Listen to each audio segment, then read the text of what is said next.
押した。あ。いじめ。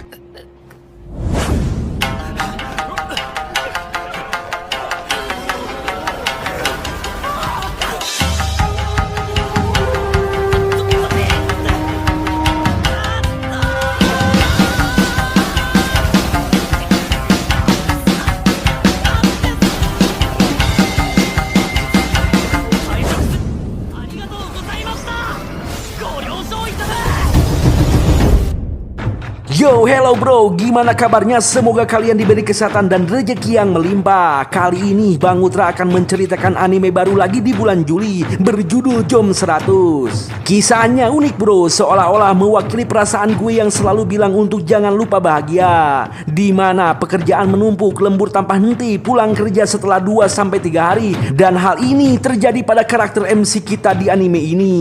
Namun suatu hari sang MC merasakan kebahagiaan yang tak pernah ia rasakan selama 3 tahun, yaitu kebebasan.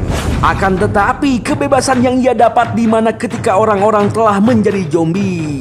Namun meski begitu ia sangat bahagia dan akan melakukan 100 hal yang ingin dilakukannya sebelum menjadi zombie. Wow, seperti apa ya kisahnya? Pasti kalian gak penasaran deh. Tapi gak apa-apa, selama animenya bikin gue betah, kita langsung gaskeun saja.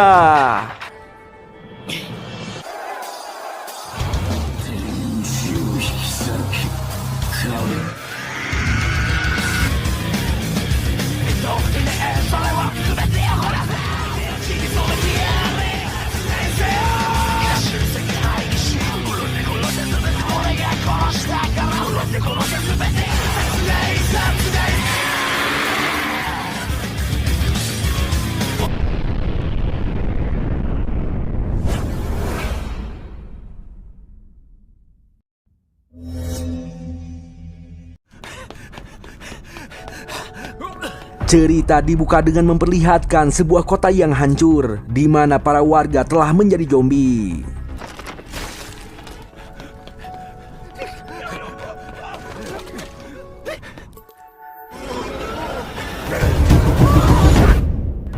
Di sisi lain kita diperlihatkan seorang pemuda bernama Akira Tendo sedang makan mie instan sambil menonton kejadian kota saat ini.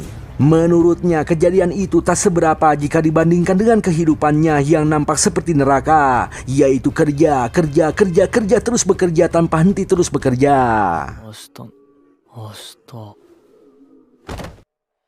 Ya, kita pun diperlihatkan 3 tahun sebelumnya, lebih tepatnya hari pertama Akira diterima kerja sebagai divisi produksi di sebuah perusahaan.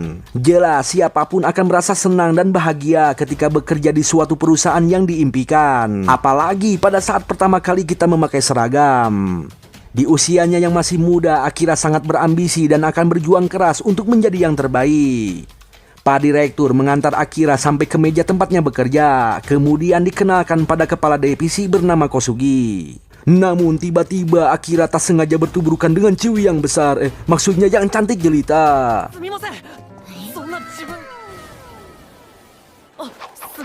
Ya, si cewek ini bernama Otori Saori sebagai divisi akuntansi di perusahaan.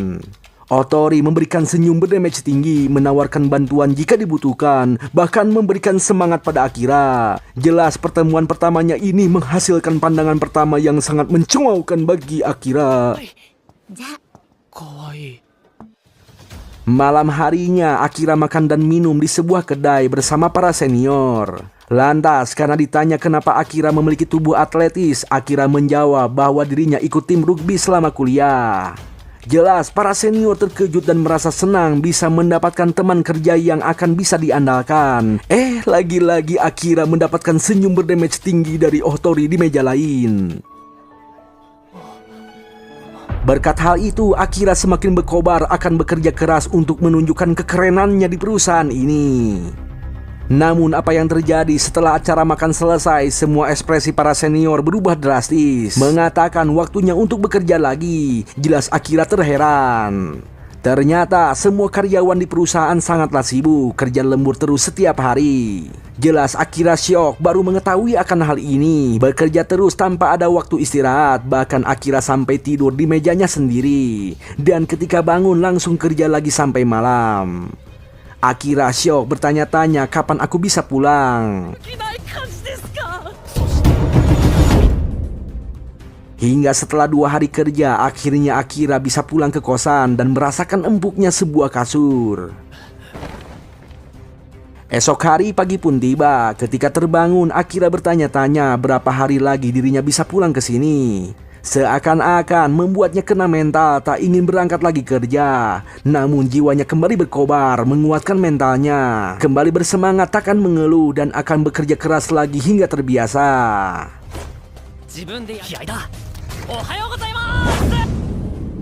Ya, sebenarnya perusahaan ini memberikan jatah cuti tahunan, bahkan hari libur di hari perayaan dan juga hari kesehatan. Namun para karyawan tidak menggunakannya.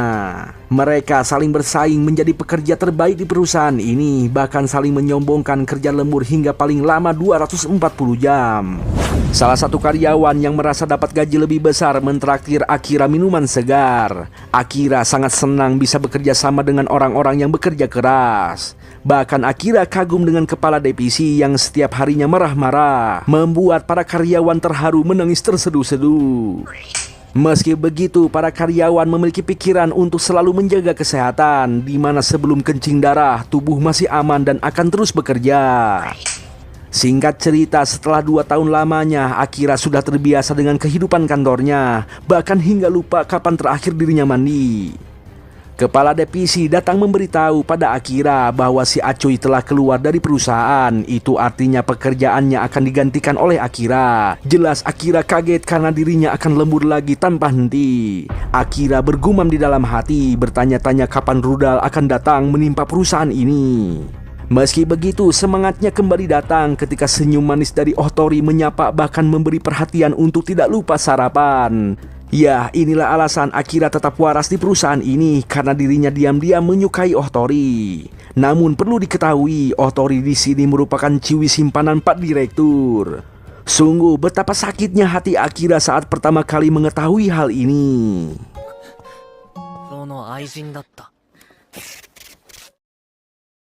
Hingga pada saat pulang sambil berjalan seperti zombie, Akira bertanya-tanya apa alasan dirinya tetap bekerja di perusahaan. Namun jika pindah pun itu mustahil karena Akira tak punya waktu untuk mencari pekerjaan lain. Dan Akira tak tega jika berhenti pastinya akan membebani para senior.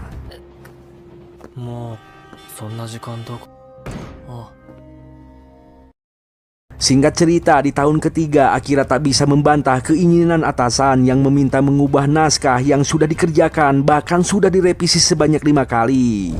Jelas Akira frustasi, sudah bekerja keras sebisa mungkin mencari pemeran dan kru dengan anggaran terkecil. Bahkan kehidupan kantor nampak semakin mengerikan mendengar kepala divisi yang memarahi para karyawan setiap harinya. Ya, kehidupan saat ini semakin tidak ada artinya. Kembali pada saat ini, di kamar sambil memakan mie instan, Akira menonton sebuah berita yang menginfokan perusahaan gelap akan membahayakan para karyawan karena mengeksploitasi para tenaga kerja. Kemudian Akira tertidur lalu bangun kembali di pagi hari, terus mengingat kehidupannya yang mengerikan di kantor, seolah-olah membuatnya tidak ingin berangkat. Namun meski begitu Akira tetap berangkat menuju kantor, dan Akira sudah nampak seperti zombie hidup. Di pintu Akira menemukan sebuah surat tagihan parkir sepeda. Alhasil Akira menghampiri si pemilik parkir untuk membayarnya. Namun beberapa kali diketuk tidak ada yang keluar. Lantas karena tidak mau telat kerja dan karena pintunya tidak dikunci, Akira masuk lalu beginilah yang terjadi.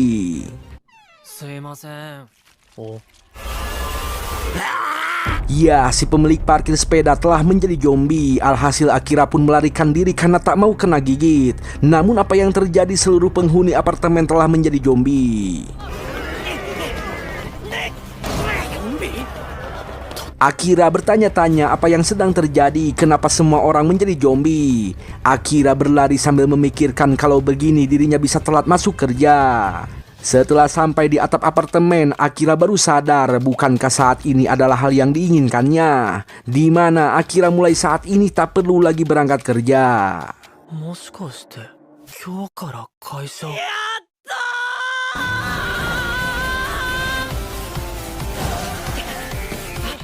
Entah mengapa, Akira merasa hal ini bukanlah sebuah kengerian, melainkan sebuah kebahagiaan di mana dunia yang ia lihat sebelumnya berwarna abu gelap, kini nampak seperti lebih berwarna-warni. Langitnya terlihat berwarna biru cerah, daun-daun terlihat begitu hijau, dan darah nampak berwarna merah pekat.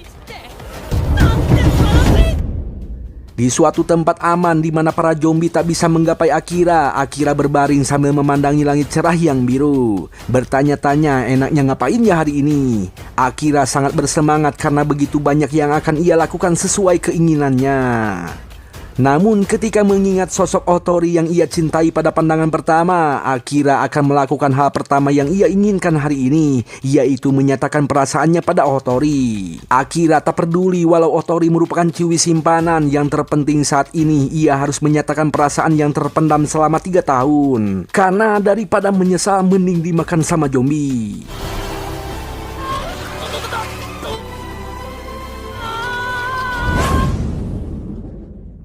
Tibalah Akira di depan pintu apartemen milik Otori. Jelas Akira sangat gugup karena ini merupakan pertama kalinya bagi Akira menyatakan cinta.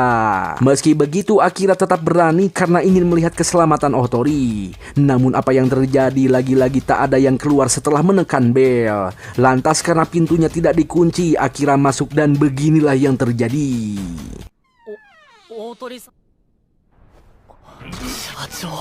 Ya, ternyata Otori sedang berduaan dengan si direktur, dan saat ini si direktur dalam kondisi akan berubah menjadi zombie.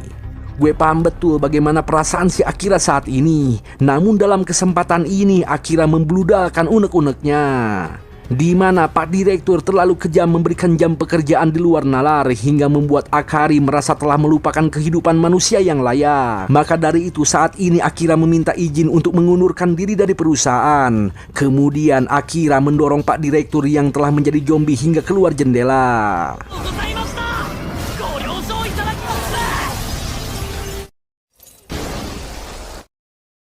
Namun hati Akira terasa semakin sakit ketika melihat Otori dalam keadaan yang tidak enak dipandang, menjadi zombie mengenakan baju yang acak-acakan.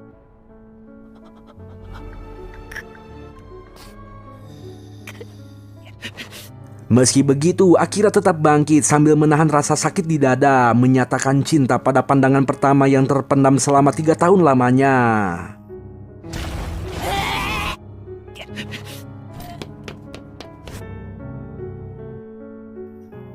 Malam harinya di depan supermarket, Akira beristirahat sambil meneguk minuman segar, masih merasakan perih di dadanya.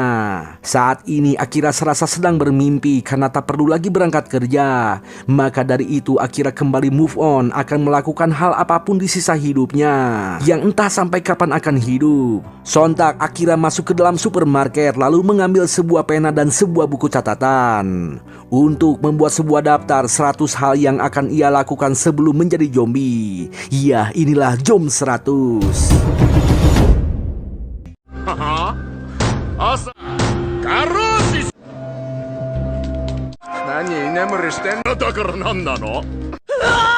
Di hari berikutnya, di pagi hari, Akira dibangunkan oleh sebuah mimpi yang memperlihatkan kengerian saat masih kerja.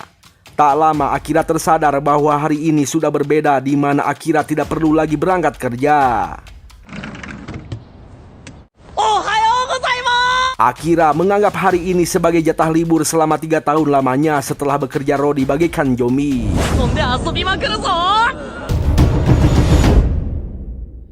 Hari ini hidupnya serasa lebih cerah, bahkan minuman yang biasa diminum pun terasa lebih segar.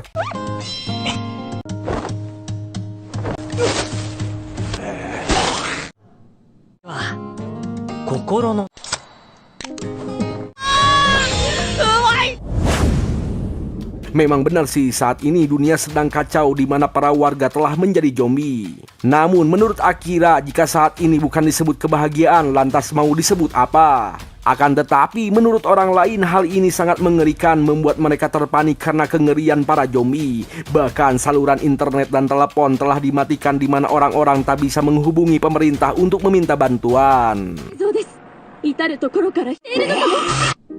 Akira mengakui bahwa saat ini dunia sedang gawat. Namun meski begitu Akira tidak peduli karena saat ini ia akan menikmati hidupnya, meminum minuman segar sampai puas.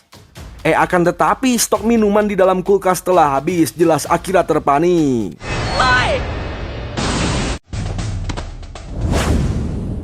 Sementara di luar para zombie sedang berkeliaran. Itu artinya jika menginginkan bir, Akira harus pergi ke minimarket dan harus melewati para zombie. Senggol dong. Atut. Meski begitu, demi sebuah bir, Akira akan pergi ke sana sekarang juga. Sementara itu, di sisi lain kita diperlihatkan sepasang suami istri mulai kebingungan dengan situasi saat ini. Mau bertahan pun takkan bisa, mungkin lebih tepatnya takkan bertahan lama.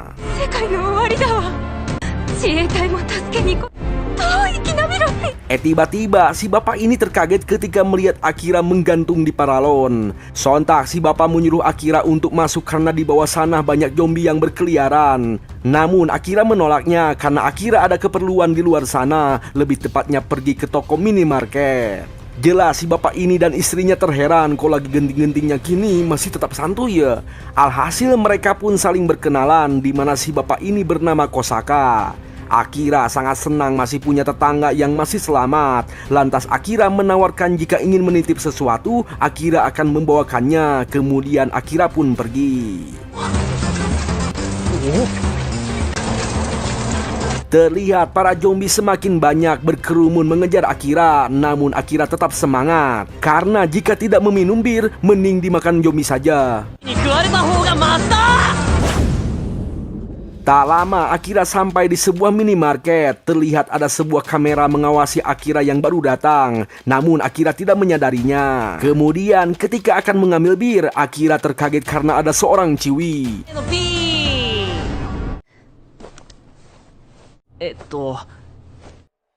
Ya, Akira mencoba menyapa dan mengajak ngobrol sambil mengambil minuman. Namun Akira malah dicuekin. Kemudian ketika si Ciwi akan pergi, Akira yang senang bisa bertemu dengan orang yang masih selamat mencoba meminta nomor teleponnya. Dikira akan ngasih telepon, ternyata si Ciwi ini malah mengkritik Akira, di mana Akira dianggap sebagai orang yang tak punya prioritas untuk hidup, keluar rumah hanya demi setumpuk bir. Lebih tepatnya tidak bisa menganalisis resiko. Si Ciwi bilang dirinya tidak mau beraliansi dengan orang yang seperti Akira, di mana kemungkinan untuk tetap hidup sangatlah rendah. Tak lama para zombie menerobos masuk. Sontak Akira mencoba melindungi si Ciwi, lalu tiba-tiba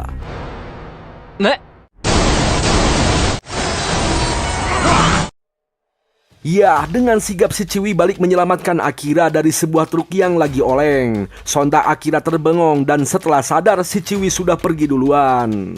Sementara Akira terpanik karena sepedanya telah rusak. Namun dirinya kini sadar apa maksud dari kata menganalisis resiko. Dan kejadian ini nampak seperti di film-film zombie. Akira berharap bisa bertemu lagi dengan si Ciwi yang terlihat keren dan cantik. Tiba-tiba muncul zombie, langsung larilah itu si Akira.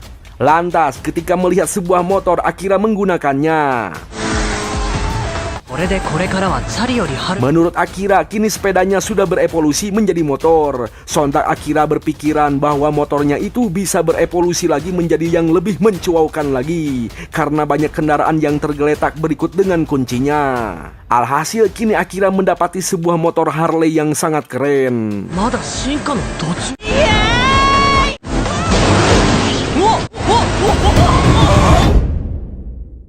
Singkat cerita, tibalah Akira di apartemennya. Akira sangat senang bisa merasakan kebahagiaan hari ini. Namun ketika memanjat ke rumah Kosaka,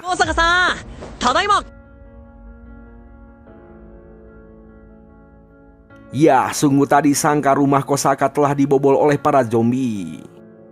Di malam hari yang dingin, Akira sendirian sambil meneguk beberapa kaleng bir. Menurutnya, waktu untuk melakukan hal-hal yang diinginkan tidak akan berlangsung lama. Bisa itu hanya sehari lagi atau mungkin 60 tahun lagi. Maka dari itu, Akira tetap bertekad akan melakukan hal-hal yang ia inginkan. Dan dirinya tidak punya waktu untuk menganalisa resiko. Sontak Akira langsung menuliskan beberapa hal yang belum ia lakukan dan akan melakukannya. 3年分の休暇食われた方がマシだ。まだ30じゃん。Terlintas Akira mengingat kedua orang tuanya. Alhasil Akira menuliskan di salah satu hal yang akan dilakukannya, yaitu dirinya ingin menghabiskan waktu bersama orang tua. Pertanyaannya, apakah orang tua Akira masih hidup? Nah, sebelum kita lanjut ke cerita selanjutnya, kita diperlihatkan cerita dari si Ciwi tadi sebelum bertemu dengan Akira di minimarket. Karena kita belum dikasih tahu namanya, kita panggil saja Neng Siti. Ya, Neng Siti di sini tinggal sendirian di sebuah apartemen. Kesehariannya menjaga kebugaran tubuh alias rajin berolahraga.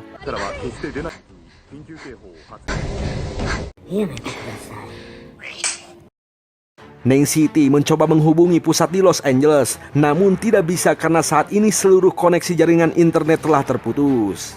Alhasil Neng Siti harus bertahan hidup dengan cara menjaga stabilitas mental, harus rajin berolahraga dan harus menjaga pola makan, salah satunya mengurangi asupan gula.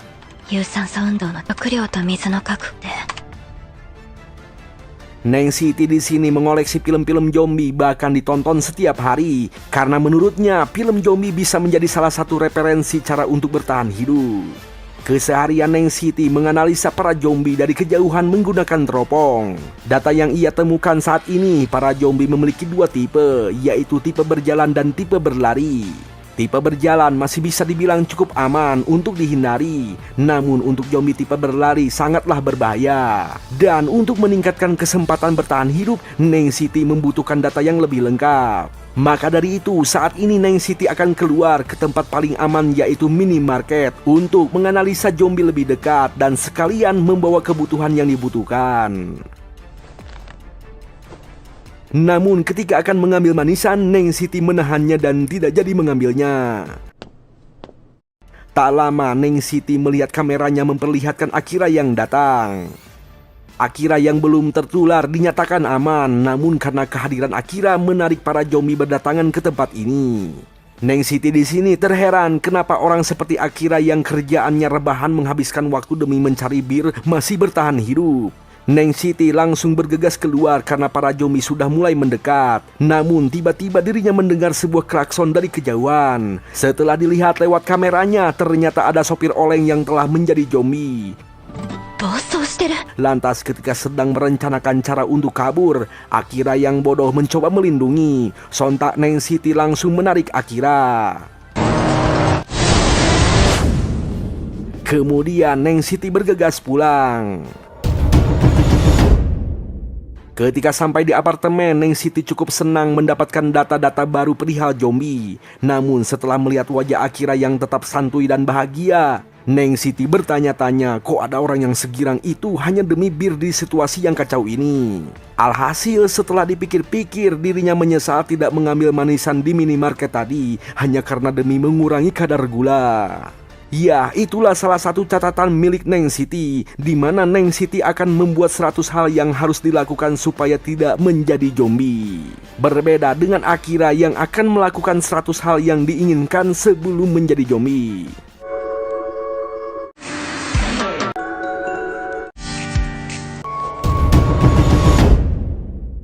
Di sisi lain, kita diperlihatkan sosok yang memiliki gelar nomor 1 bernama So, mencoba menenangkan seorang Ciwi yang menangis karena kengerian dunia saat ini. Lantas, ketika anak buahnya memberitahu bahwa para zombie berdatangan di luar, So bersama para anak buahnya akan menahan para zombie itu demi melindungi kediamannya.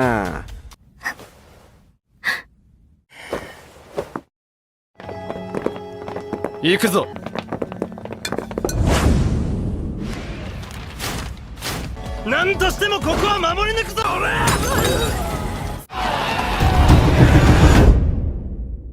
Kembali pada Akira yang sibuk mengurusi jenggotnya.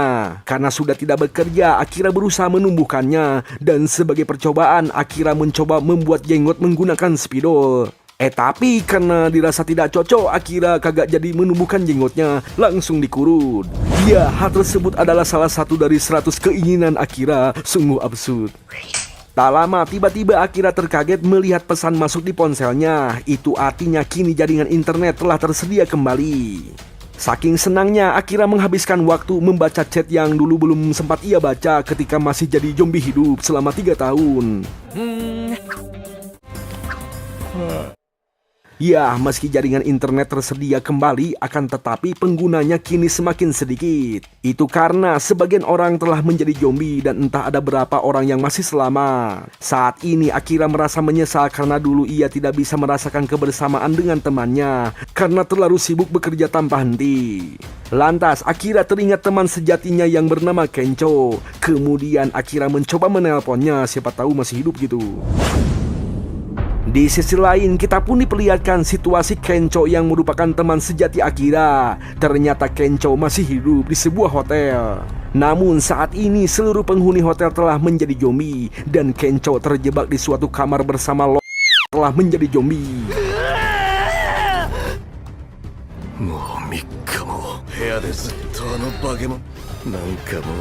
Kemudian ketika Kencho sudah tak sanggup lagi bertahan dan menyerah di sini, terlintas ingatan masa-masa kuliah bersama Akira, di mana Akira selalu tertawa terbahak-bahak setelah mendengar lawakan Kencho. Kencho bertanya-tanya entah kenapa di situasi yang genting ini tiba-tiba teringat Akira, dan Kencho terkejut ketika Akira tiba-tiba menelponnya. Dengan santuinya Akira bertanya kapan terakhir kita minum bersama. Jelas Kencho terheran kok bisa Akira masih sesantuy itu padahal saat ini dunia sedang genting-gentingnya. Akira bilang dirinya akan datang ke tempat Kencho. Jelas Kencho tidak percaya karena hal itu mustahil. Ya, saat ini Akira dengan mogenya mulai berangkat menemui Kencho. Ternyata Kencho merupakan teman sesama pemain rugby. Memiliki tubuh kekar, jago berbicara dan memiliki wajah yang tampan. Bukan hanya itu, Kencho merupakan teman yang paling perhatian. Sontak Akira teringat masa lalu, lebih tepatnya pada saat terakhir minum bersama. Kencho bercerita bahwa dirinya telah bekerja sebagai agen real estate di sebuah perusahaan besar. Bahkan Kencho bercerita bahwa cara menggunakan uang bagi para politikus sangatlah berbeda dengan kita-kita yang miskin. Bukan hanya itu, Kencho juga menunjukkan pacarnya yang memiliki melon yang cukup besar. Maksudnya pacar yang merupakan seorang model. Jelas Akira langsung pesimis dengan hidupnya yang hanya merupakan budak dari korporat perusahaan gelap. Sehingga Akira merasa berat ketika mendengar cerita kesuksesan orang lain. Ya, setelah Kencho mendengar keluh kesah pekerjaan yang dijalani Akira, sontak Kencho menyuruh Akira untuk berhenti saja. Karena menurut Kencho hanya orang bodohlah yang tetap bertahan di kantor semacam itu. Jelas Akira merasa bete karena Kencho terasa sangat enteng berbicara seperti itu. Bahkan Akira menyuruh berhenti bercerita tentang kesuksesan. Sontak mereka berdua langsung melampiaskannya terhadap minuman yang mereka teguh. Ya, ingatan tersebut membuat Akira semakin bersemangat ingin bertemu Kencho hari ini. Sementara itu di sisi lain kita diperlihatkan kembali situasi Sou, di mana saat ini hanya tersisa Sou seorang. Dan Sou sudah tak sanggup lagi untuk melawan para zombie yang tak ada habisnya.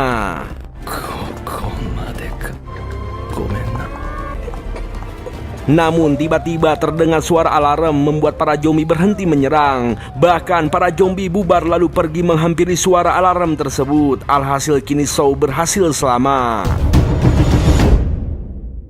Ternyata suara alarm tersebut berasal dari mobil ini yang sengaja dihidupkan oleh Akira untuk memancing para zombie.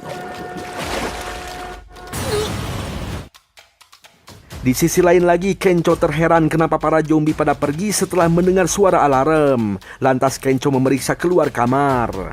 Zombinya sudah tidak ada, tapi bulu kuduk tetap saja berdiri. Lalu tiba-tiba...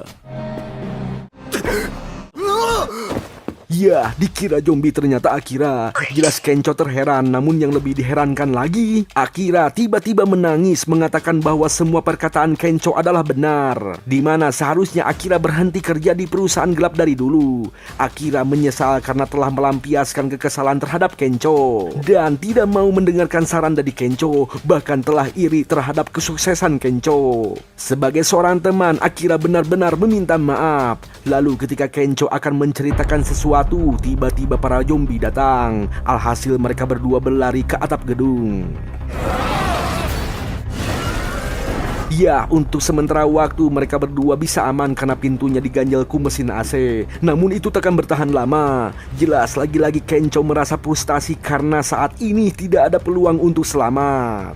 Meski begitu, Akira tetap santuy mencari jalan keluar. Lantas Akira menyuruh Kencho untuk melompat ke gedung di depan sana. Jelas Kencho terkejut karena menurutnya hal itu mustahil. Namun beginilah Akira, mustahil atau tidak akan dibuktikan dengan melompat. Itu karena jika tidak melompat mending dimakan sama zombie saja.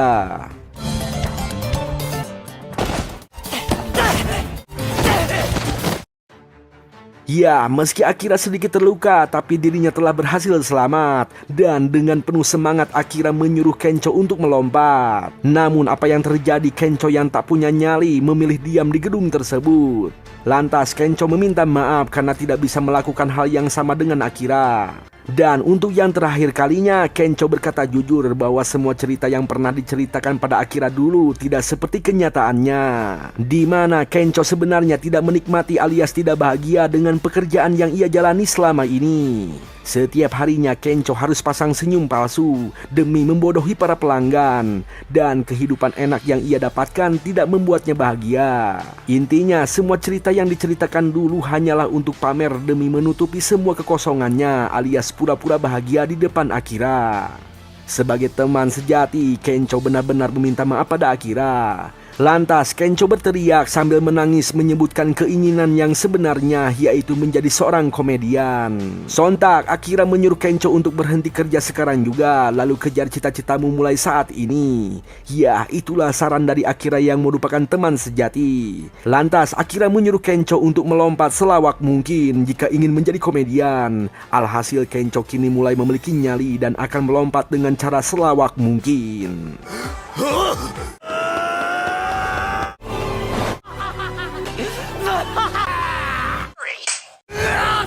Ya, lucu sih lucu. Lah ini si Akira malah tertawa terbahak-bahak. Lalu ketika Kencho tak sanggup lagi bertahan, Akira menarik lengannya di waktu yang tepat. Alhasil kini Kencho selamat, namun tiba-tiba Kencho merengek kesakitan. Ternyata biji salaknya tergores. Malam harinya mereka berdua saling mengobrol panjang sambil minum bersama, membicarakan lawakan Kencho yang terlalu gokil. Bahkan saling mengejek di mana Akira telah menjadi zombie sebelum menjadi zombie beneran, dan Kencho melawak tapi sambil nangis. Meski begitu, hal ini sangat menyenangkan, lebih menyenangkan dari kehidupan sebelumnya. Kencho kembali melawak dengan membayangkan bahwa biasanya orang yang berhenti kerja akan sukses menjadi wirausaha atau seniman. Dan Akira akan menjadi orang yang menyelamatkan dunia dari zombie. Ya, kini Akira tinggal bersama Kencho di atap gedung. Kencho sibuk memasak, sedangkan Akira sibuk main game FF versi zombie.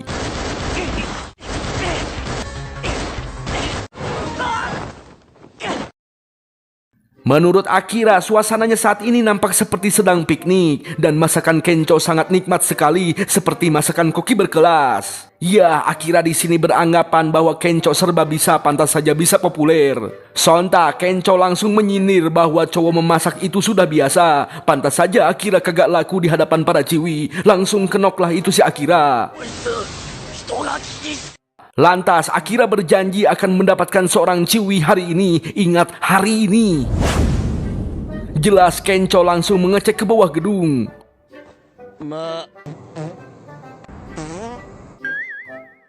Coba pikir gimana mau punya ciwi bro, sedangkan kini saat ini gitu bro, ciwi-ciwi sudah menjadi zombie bro. Ini si Kencho malah bilang semangat. Kemudian Kencho kepo dengan 100 keinginan yang ingin dilakukan oleh Akira. Dan salah satunya itu si Akira ingin berkencan dengan ciwi pramugari. Acuang. Bang, mau tanya bang, apa si Akira mau sama ciwi pramugari meski sudah jadi zombie bang? Ya enggak lah, masa pacaran sama zombie, ntar kena gigit atuh bro. Nah, karena belum ada 100 catatan, Kencho menuliskan sesuatu yang merupakan keinginannya meski si Akira melarang, yaitu ingin menjadi pelawak. Kencho berkata bahwa daftar ini termasuk daftar miliknya, karena jika Akira tidak datang menyelamatkan, mungkin Kencho sudah menjadi zombie sejak awal. Sontak Akira langsung bersemangat mengajak Kencho untuk melakukan keinginannya hari ini, yaitu mencari TV super besar agar lebih asik saat bermain FF versi zombie. Bang, gak ada FF versi zombie bang. Bercanda, itu mau bercanda. Oke. Nah, ketika di perjalanan, Kencho membicarakan soal cita-citanya yang ingin menjadi pelawak. Lantas Akira bertanya kenapa Kencho bercita-cita ingin menjadi pelawak. Kencho menjawab bahwa semenjak kecil dirinya suka menonton acara komedi. Ya, lebih jelasnya cita-citanya itu merupakan cita-cita semasa kecil. Sontak Akira langsung ngahuleng bertanya-tanya apa cita-cita miliknya saat kecil. Namun tiba-tiba perjalanan terhenti karena jalan di depan tertutup oleh jalan yang rusak. Ada truk pemadam menghalangi, bahkan ada zombinya. Dan tiba-tiba lagi muncul sopir oleng mengemudikan truk tangki bahan bakar. Jelas Kencho terpanik karena nggak ada jalan lagi. Di depan ada truk pemadam sedangkan di belakangnya ada truk tangki. Namun Akira tetap santuy sambil mengingat kejadian bersama Neng City. Alhasil kini Akira menemukan jalan keluar meski sangat memicu adrenalin.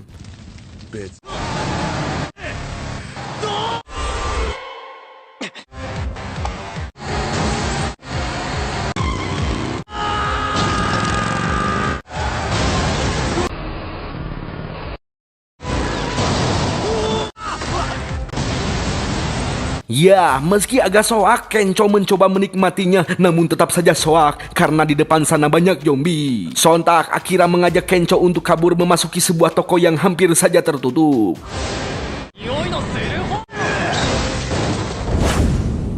Sungguh tidak disangka, ternyata toko ini dihuni oleh 3 ciwi dan 1 om-om yang masih selamat. Waduh bang, itu artinya si Akira bisa kencan bang. Iya juga ya.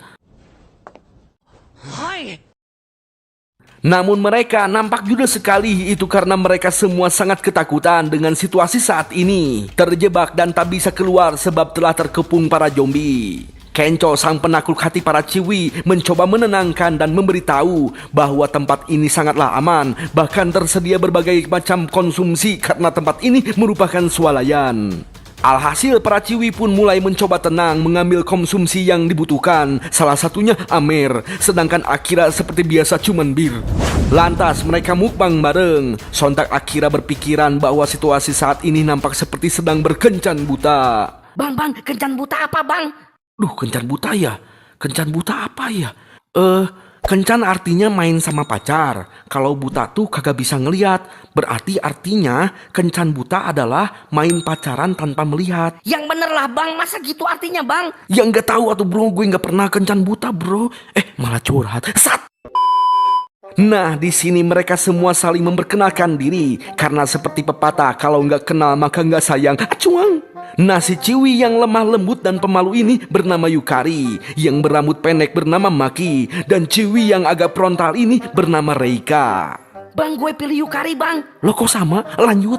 Ternyata bro, para ciwi ini merupakan seorang pramugari yang akan berangkat menuju Los Angeles. Namun karena dunia sedang kacau, mereka kagak bisa pergi dan terjebak di tempat ini. Jelas Akira dan Kencho terkaget. Apakah keinginannya yang ingin berkencan bersama pramugari bisa tercipta hari ini?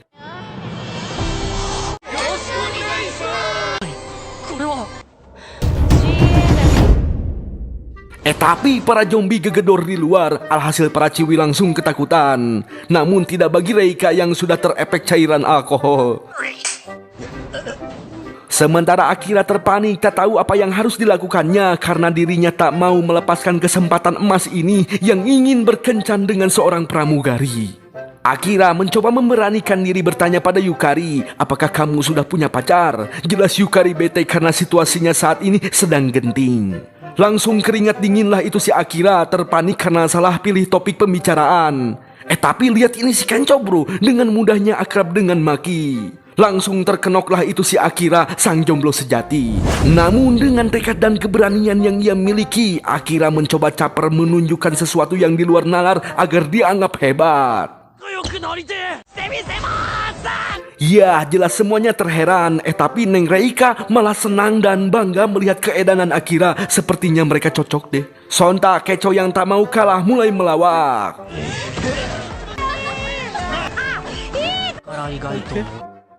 Singkat cerita, Akira berakhir di WC. Sementara Kencho mencari tempat bersama Maki. Sementara Reika terus minum bersama om-om yang ternyata si om ini sudah terkena gigitan. Waduh. Tapi kemana si Yukari ya? Ternyata si Yukari prihatin menghampiri Akira. Namun tak berlangsung lama si om-om yang terkena gigitan telah menjadi zombie. Alhasil kini si Reika berakhir digigit oleh zombie. Kenco langsung terbangun setelah mendengar sebuah teriakan. Waduh, apaan tuh? Oh, cuman cangkang melon, bro. Aman bang, santuy bang, aman bang.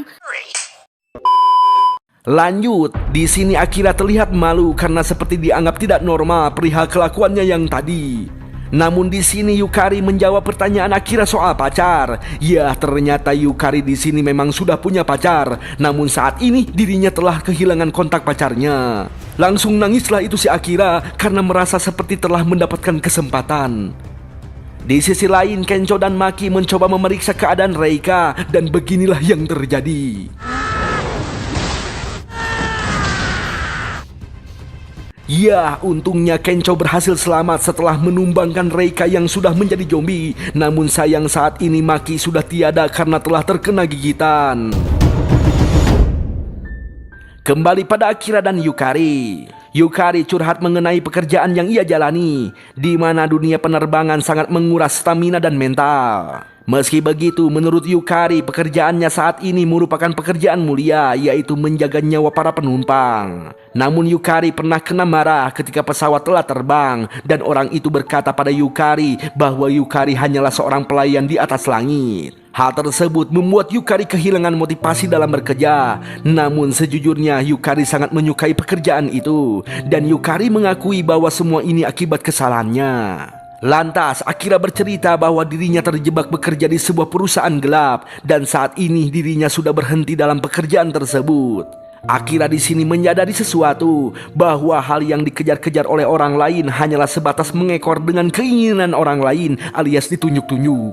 Sontak Akira bertanya apa cita-cita yang dimiliki Yukari. Jika memang pekerjaan itu adalah cita-cita, maka omelan apapun bukanlah apa-apa. Namun ketika akan menjawab tiba-tiba,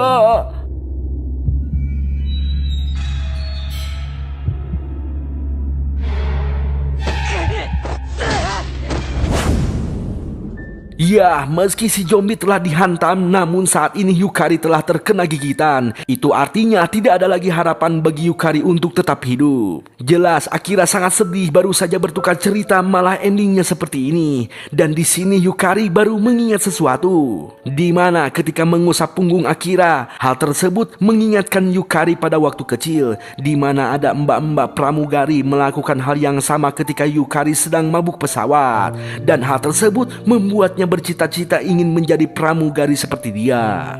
Sontak Akira langsung nangis merasa kalau Yukari lebih beruntung darinya mendapatkan pekerjaan yang sesuai dengan cita-cita. Dan beginilah akhir dari cerita mereka.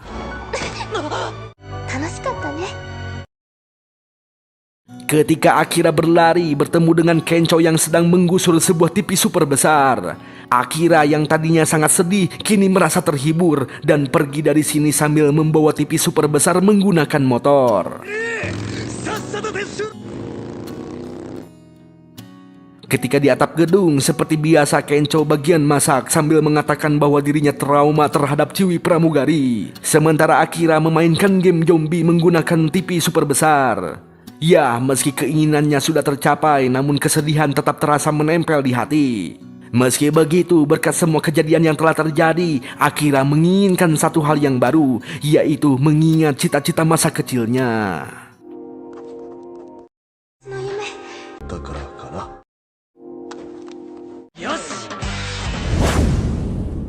Esok hari pagi pun tiba, kita pun diperlihatkan sebuah mimpi dari Akira, yaitu mimpi masa kecil, di mana Akira menyelamatkan seorang anak kecil yang sedang diganggu oleh orang dewasa.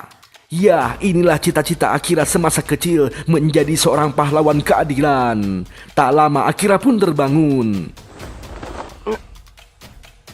Kemudian Kenco memberitahu bahwa menurut informasi pasukan bela diri Jepang telah berhasil mengisolasi di daerah Hokkaido bagian timur. Sontak Akira berasumsi bahwa kampung halamannya masihlah aman. Nah, Kenco yang sangat terobsesi dengan Kang Sule langsung mengecat rambutnya agar terlihat seperti seorang komedian. Lantas Akira mengatakan cita-citanya pada Kenco bahwa Akira ingin menjadi seorang pahlawan super. Kencho pun mulai bertanya-tanya pahlawan seperti apa yang diinginkan Akira. Apakah Spider-Man, Batman, atau mungkin Super Dede? Ya, pokoknya Akira di sini ingin seperti pahlawan yang memakai kostum untuk menyelamatkan orang-orang dari serangan zombie. Tapi Kencho di sini agak kurang percaya bro, karena Akira tidak bisa terbang ataupun mengeluarkan jaring laba-laba. Ya, Akira pun menyadari hal tersebut. Maka dari itu, Akira memiliki solusinya, langsung menunjukkan sebuah perlengkapan. Dan saat ini juga Akira mengajak Kencho untuk mengambil perlengkapan tersebut di suatu tempat. Singkat cerita, tibalah mereka berdua di sebuah wahana akuarium. Terlihat sosok Hugh yang masih hidup, namun para penyelam telah mati tenggelam. Dan tempat ini terlihat sangat horor sekali. Serem. Lantas Akira membawa Kencho ke sebuah ruangan ganti, dan inilah perlengkapan yang Akira maksud, yaitu baju renang anti gigitan hiu, di mana baju renang ini dilengkapi anti gigit yang terbuat dari jaring serat titanium, yang sudah dipastikan baju ini aman dari gigitan para zombie. Sementara itu, di sisi lain kita diperlihatkan orang-orang yang masih selamat, namun terjebak di dalam sebuah bis. Tak bisa kabur karena di luar para zombie telah mengepung. Jelas semua orang terpanik, dan yang bikin lebih terpanik lagi, salah satu penumpang terkena gigitan lalu menjadi zombie, membuat para penumpang kocar-kacir berlarian. Sontak para ciwi berusaha berlari hingga tiba di area depan wahana akuarium. Namun belum juga sampai, si ciwi sudah terlemas dan terjatuh. Lantas ketika kematian akan menjemput tiba-tiba,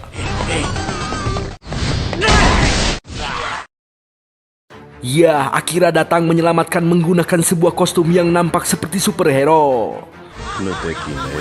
Tak lama yang lain pun mulai berlarian, dan Akira menyuruh mereka berlindung di ruang akuarium. Sungguh tak disangka ternyata di antara mereka ada Neng City. Sontak ketika para zombie akan menyerang, Akira langsung menghadang. Tapi ketika digigit, Akira langsung kesakitan, yaitu karena meski baju ini anti gigitan, namun tetap saja tidak bisa menahan sebuah tekanan. Lah ini si Kencho malah meninggalkan Akira, menyuruh Akira untuk berusaha sendirian.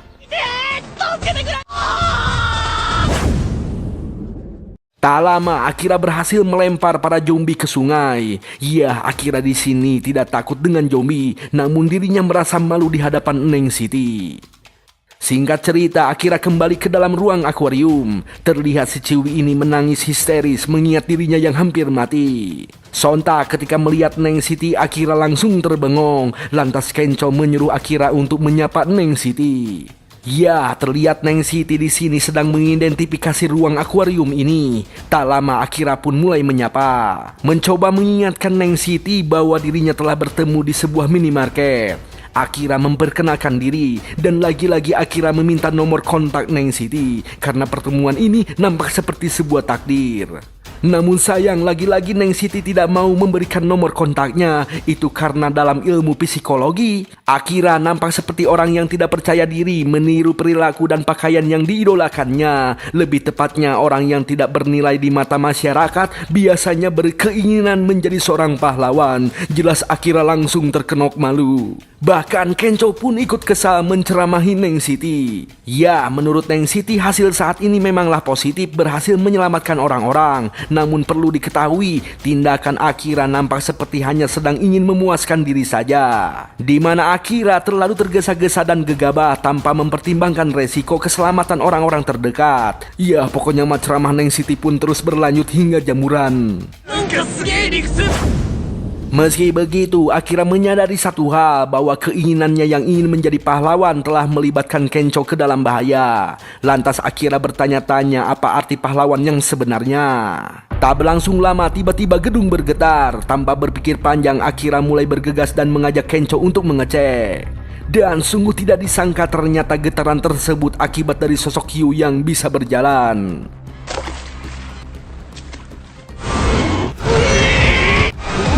Sontak Akira menyuruh orang-orang untuk lari. Akira termenung apa yang seharusnya ia lakukan dan apa yang seharusnya seorang pahlawan lakukan di saat seperti ini. Lalu ketika ada ikan mangap-mangap, Akira langsung memilih untuk kabur.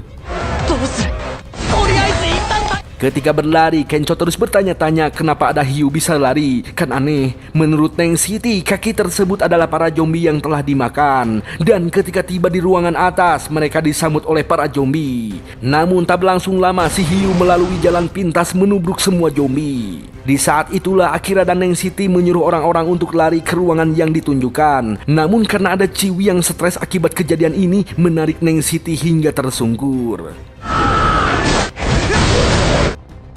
Ya, kini Akira, Kenco dan yang lainnya berhasil selamat, namun tidak dengan Neng Siti. Nah, si Ciwi ini terlihat sangat stres dan merasa bersalah. Kenco mencoba membuka kembali pintunya, namun tidak bisa karena sudah penyok. Akan tetapi tiba-tiba Akira menghilang entah kemana. Sementara itu, Neng Siti terdiam pasrah karena kesalahannya yang tidak memperhitungkan halasi yang disebabkan kepanikan. Itulah yang dibenci Neng Siti ketika di dalam sebuah perkumpulan. Namun tak berlangsung lama, tiba-tiba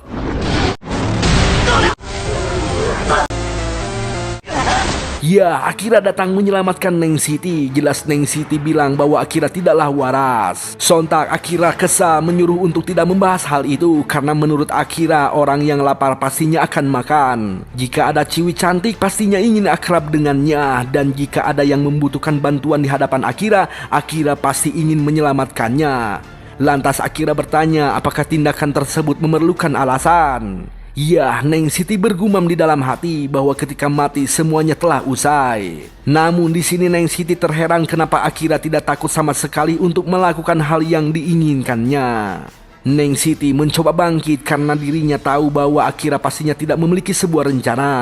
Sambil berlari, Neng Siti memberikan sebuah ide, meski ide ini nampak konyol namun wajib dicoba. Sementara di ruang ventilasi, Kenco terus memikirkan bagaimana cara menyelamatkan mereka berdua. Kenco menangis karena nampak seperti orang yang tak berguna.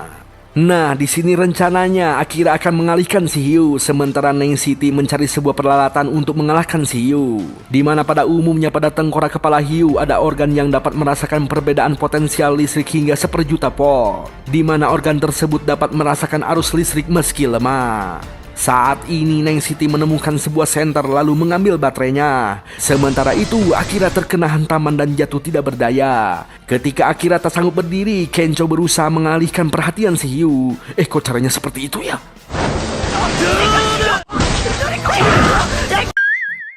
Akira mencoba bangkit kembali sambil bertanya-tanya sebenarnya apa itu pahlawan. Di sisi lain Neng Siti berusaha berlari menghampiri Akira. Lantas ketika Neng Siti melemparkan baterainya, Akira menguatkan tekadnya mengambil baterai tersebut lalu menghantam si hiu hingga ke isekai.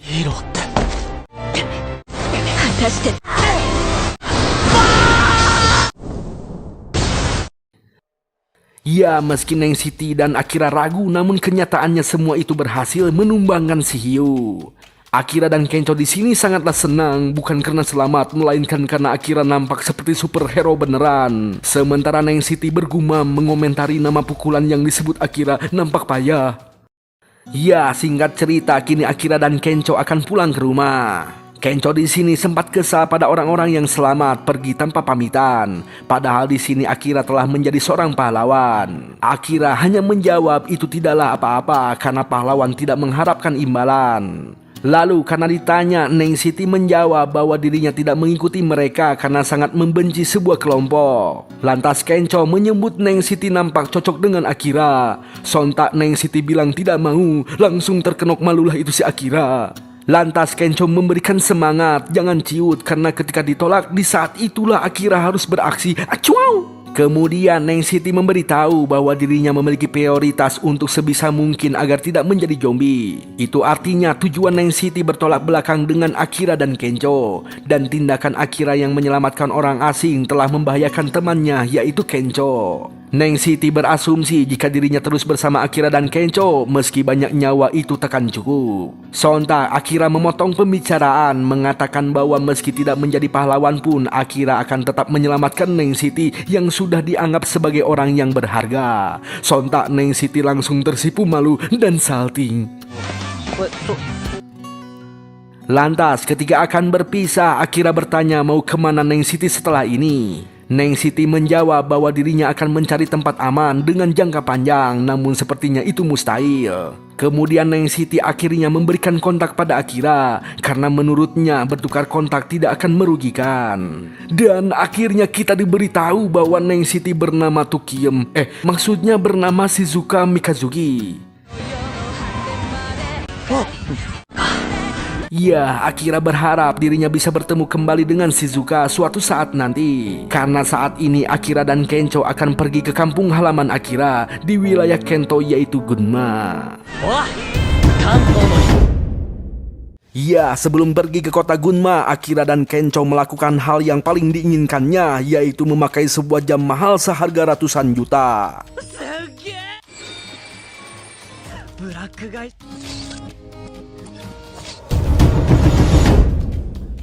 Kemudian ketika di malam hari, Akira kesulitan mendapatkan air karena listrik di kota ini telah dipadamkan, bahkan jaringan internet kembali menghilang. Ya, meski mereka mendapatkan sebuah baterai, namun itu tidak berguna. Maka dari itu menurut Kencho saat ini bukan waktunya untuk bermain-main, itu karena sebagai manusia pasti membutuhkan makanan dan juga air. Ya, di sini Akira pun menyadari bahwa pahlawan juga butuh makan. Apakah harus Akira pindah haluan buka toko ramen atau bertani? Lah kok gitu? Lantas ketika melihat sebuah bintang yang indah di langit, sontak Akira teringat kedua orang tuanya dan Akira sangat yakin bahwa mereka masih selamat. Maka dari itu saat ini Akira akan berencana mudik ke kota Gunma.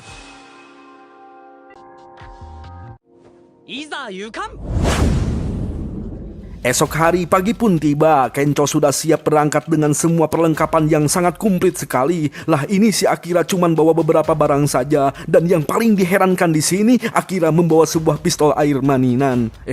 Mainan. Apaan tuh? Biasa buat jaga-jaga, senggol dong.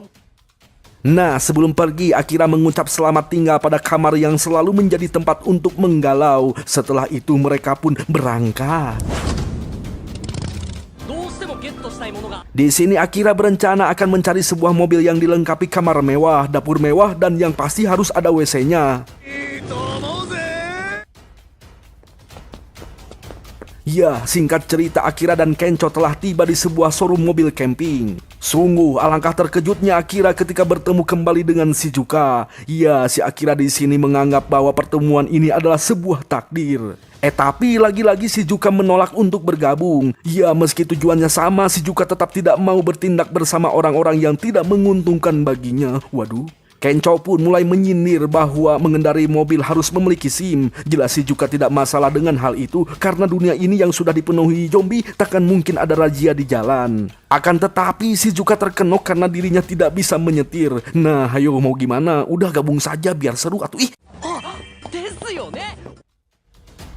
Kemudian ketika di dalam showroom, Akira dan Kencho kegirangan melihat mobil camping yang sangat mencewaukan sekali.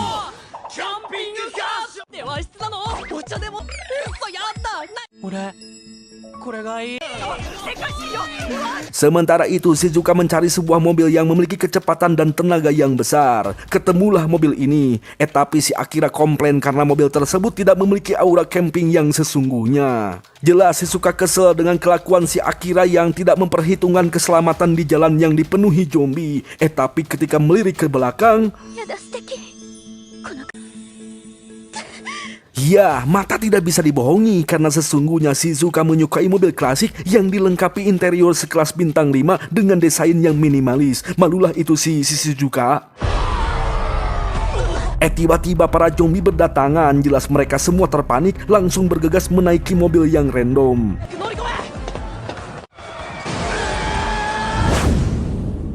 Ya, untungnya mereka semua berhasil selamat. Namun di sini Akira merasa ada yang aneh. Itu karena jalannya terlihat sepi, nggak ada kendaraan dan nggak ada zombie satupun. Menurut Shizuka itu wajar karena para warga telah terjangkit virus zombie yang tidak bisa dihindari. Karena Akira bertanya, Shizuka pun menjelaskan bahwa virus tersebut merusak hormon serta menyerang otak sehingga jadi lepas kendali. Maka dari itu Shizuka berusaha mencari tahu vaksin yang kuat untuk melawan virus tersebut. Menurut Shizuka, dunia ini belum berakhir, lebih tepatnya masih memiliki harapan.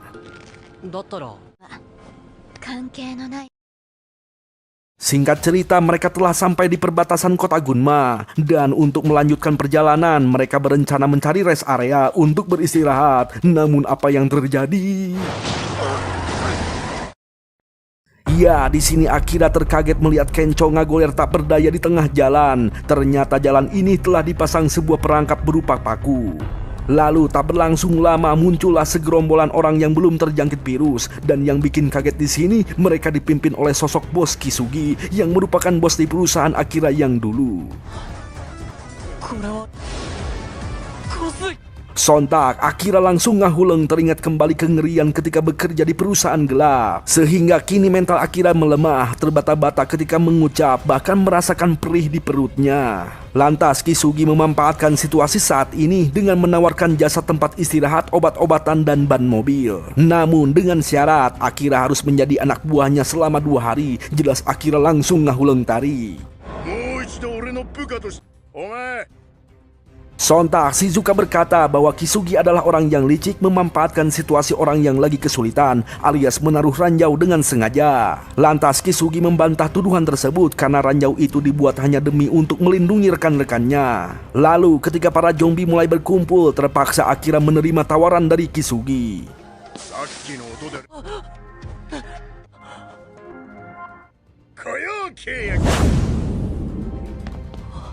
Ya, saat ini Akira diperlihatkan sebuah perusahaan yang telah dibangun oleh Kisugi di tempat rest area. Terlihat orang-orang bekerja tanpa henti dan hal tersebut membuat Akira terpanik.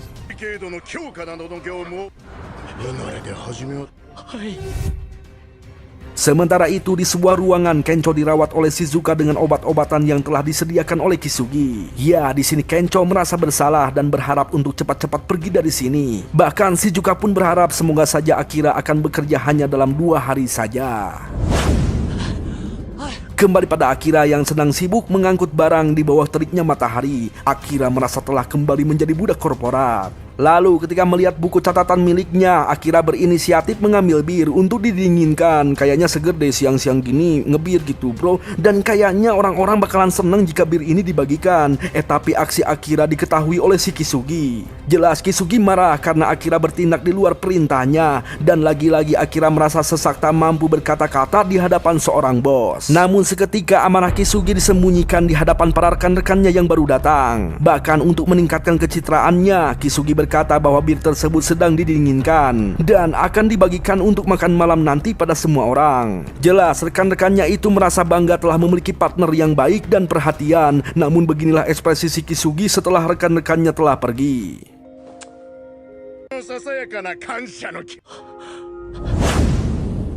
Lalu ketika melihat keluar, Akira dikejutkan dengan para zombie yang dijadikan sebagai penarik truk. Di sini Kisugi pun menjelaskan bahwa para pekerja adalah aset perusahaan, tergantung cara memanfaatkannya. Di mana aset yang sudah tidak mampu untuk berpikir cukup turuti dan bekerja seperti halnya Akira. Kisugi di sini terus mentertawakan Akira yang menganggap kerja keras adalah sebuah keistimewaan. Namun nyatanya bukan, karena pekerja tetaplah pekerja. Tidak lebih dari itu, lebih tepatnya hanyalah sebuah aset yang ampas. Sementara itu di sisi lain, Kencho membicarakan Akira yang bego terlalu nurut terhadap bosnya. Ya, menurut Shizuka itu wajar karena Akira terlihat seperti tidak bisa melupakan rasa takut yang pernah dialaminya. Dan hal tersebut sangat wajar jika orang pintar dan orang yang berkuasa memanfaatkan sebuah rasa takut bahkan simpati untuk memperalat manusia.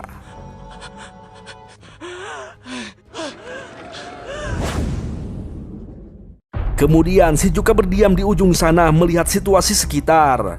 Terlihat Kisugi begitu riang minum bersama rekan-rekannya, sedangkan Akira bekerja tanpa henti hingga lemas dan terjatuh.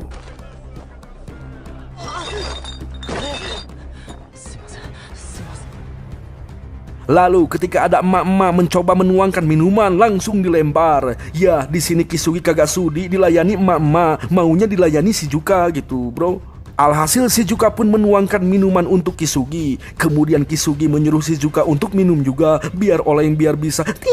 Sensor. Okay. Lantas agar suasana lebih asik, Kisugi menyuruh Akira untuk mengambilkan minuman. Tapi si Kisugi malah marah karena Akira memberikan botol yang kosong. Sontak Kisugi langsung menceramahi Akira untuk bekerja dengan benar. Sementara Shizuka merenung sambil mengingat masa lalunya.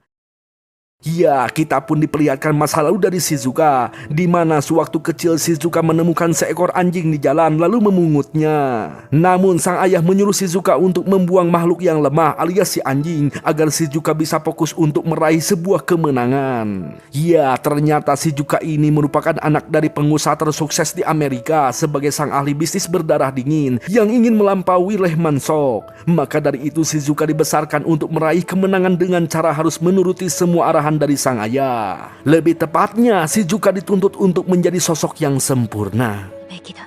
成功すべきだ。 Meski begitu, Shizuka tetap tidak ingin membuang si anjing yang sakit-sakitan, dan demi hal tersebut Shizuka mempelajari tentang anjing. Alhasil kini si anjing telah sehat, itu artinya sang ayah pasti akan mengizinkan si anjing tinggal di sini. Kemudian Shizuka pun berbicara pada sang ayah bahwa dirinya ingin menjadi seorang dokter. Jelas sang ayah menolaknya karena Shizuka harus lebih dari seorang dokter, yaitu majikan dari seorang dokter. Lantas sang ayah memberitahu bahwa sang ayah telah membuang si anjing berikut barang-barang milik Shizuka yang tidak bermanfaat untuk kesuksesannya. Waktu demi waktu, sang ayah memberikan berbagai larangan yang dianggap akan menghambat Shizuka, yaitu tidak boleh berhenti di tengah-tengah, tidak boleh berteman dengan kalangan bawah, tidak boleh dekat dengan cowok-cowok, karena sang ayah akan mencarikan bibit-bibit unggulan menurutnya. Ya, jelas hal tersebut membuat Shizuka jengkel, namun satu hal yang ia sadari, bahwa dirinya tidak bisa menolak karena tidak bisa hidup di sini tanpa sang ayah. うるさいな。 Kemudian ketika di dalam mobil, sang ayah memberitahu bahwa para gembel yang ada di pinggir jalan sana adalah akibat dari mereka yang hidup mengikuti sesuai keinginannya. Maka dari itu, untuk meraih sebuah kesuksesan, Shizuka diminta untuk mematuhi semua perintah dari sang ayah. Ya, di sini Shizuka hanya bisa bergumam di dalam hati bahwa semua yang dilakukannya hanya sebatas mengikuti keinginan sang ayah. あなたのためでしょ。 Saat ini terlihat Akira yang kelelahan menjatuhkan pasokan makanan yang diangkut. Jelas Kisugi marah-marah memberikan celoteh yang bertumpuk sehingga membuat Akira puyeng tak kuasa menahannya. Lalu tiba-tiba Kisugi berperilaku baik, menjelaskan bahwa semua perlakuan ini demi kebaikan Akira. Lalu menjelaskan bahwa hidup bebas itu sulit, harus memikirkan ini itu, termasuk kebutuhan untuk hidup. Ya, intinya di sini Kisugi mencoba menakuti Akira dan mengambil simpatinya agar Akira menetap di tempat ini sebagai aset pekerja. Alhasil kini Akira mulai terbius dengan omongan dari Kisugi. Lanjut, ketika di dalam mobil, Shizuka tak sengaja menjatuhkan buku catatan milik Akira. Lantas karena penasaran, Shizuka mulai membacanya. Shizuka tersenyum lalu menuliskan sesuatu di dalam buku catatan milik Akira.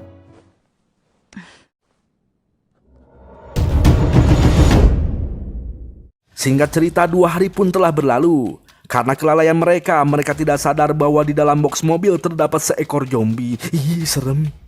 Nah, ketika akan pergi sesuai kesepakatan, tiba-tiba Akira yang sudah terbius tidak mau ikut pergi dan akan menetap di sini. Jelas Kencho terheran, mencoba menyadarkan Akira, namun itu percuma. Alhasil Shizuka akan pergi tanpa Akira. Jelas Kencho marah karena dirinya tidak bisa pergi tanpa Akira. Sementara itu si Kisugi hanya nyerengeh melihat kelakuan Akira yang sudah terbius dengan omongannya.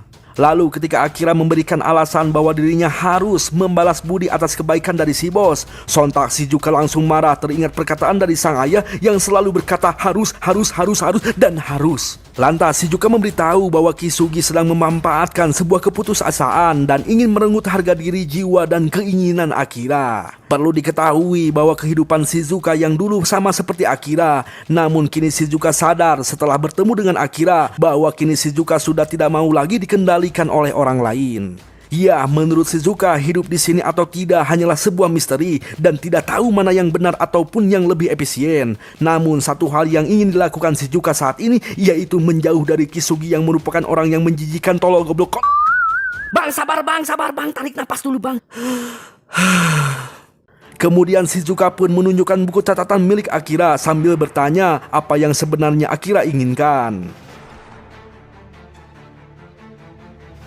Sontak, Kisugi langsung melempar buku catatan tersebut. Lalu tiba-tiba Akira mengingat semua kejadian yang telah dialaminya. Semenjak bekerja dan setelah mendapatkan sebuah kebebasan hidup yang lebih berwarna, ada kesedihan, ketegangan, bahkan kebahagiaan. Alhasil kini Akira mulai tersadar, langsung melindungi buku catatan miliknya. Lalu Akira berkata dengan lantang full senyum bahwa dirinya akan pergi dan tidak ingin bertemu lagi dengan Kisugi. Dan soal balas budi, Akira meminta maaf sambil mengeluarkan cahaya yang terang. Jelas Kisugi marah-marah tak bisa berbacot lagi pada Akira. Tak lama truk pasokan makanan pun telah tiba. Namun apa yang terjadi, si zombie langsung menerkam. Alhasil semuanya panik dan semakin kacau sekacau-kacaunya.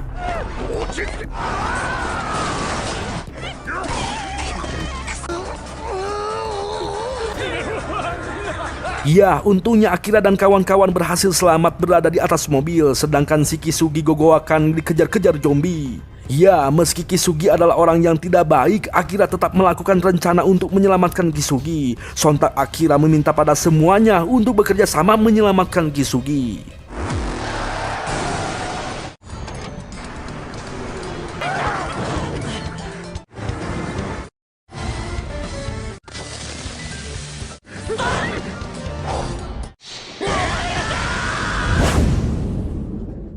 Ya, berkat ide dari Akira, si Kisugi telah terselamatkan. Bahkan semua orang yang ada di sini pun merasa telah terselamatkan karena para zombie sudah hangus terbakar.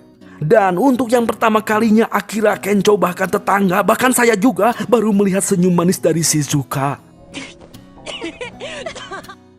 Tiba-tiba si Kisugi ikut memuji Akira agar mendapatkan kembali pencitraannya. Namun kali ini mereka semua telah tersadar karena telah dimanfaatkan oleh pemimpin yang tidak kompeten. Malahan mereka semua menganggap bahwa Akira lah yang cocok sebagai pemimpin yang sesungguhnya. Alhasil mereka semua pun bubar meninggalkan Kisugi sendirian. Nangislah dia.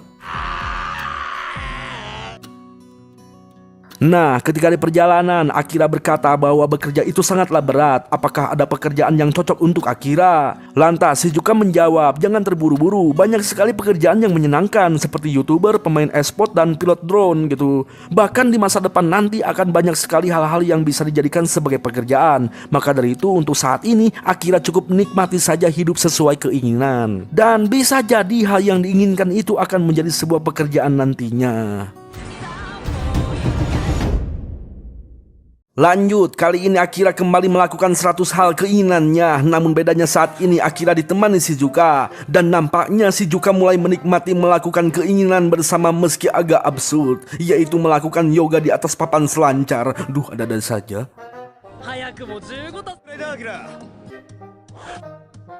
Kemudian ketika melanjutkan perjalanan, Akira dan yang lainnya dikagetkan dengan para zombie yang sedang berkumpul mengerumuni sebuah mobil. Jelas Akira sangat bersemangat karena saat ini waktunya untuk menjadi pahlawan. Namun apa yang terjadi?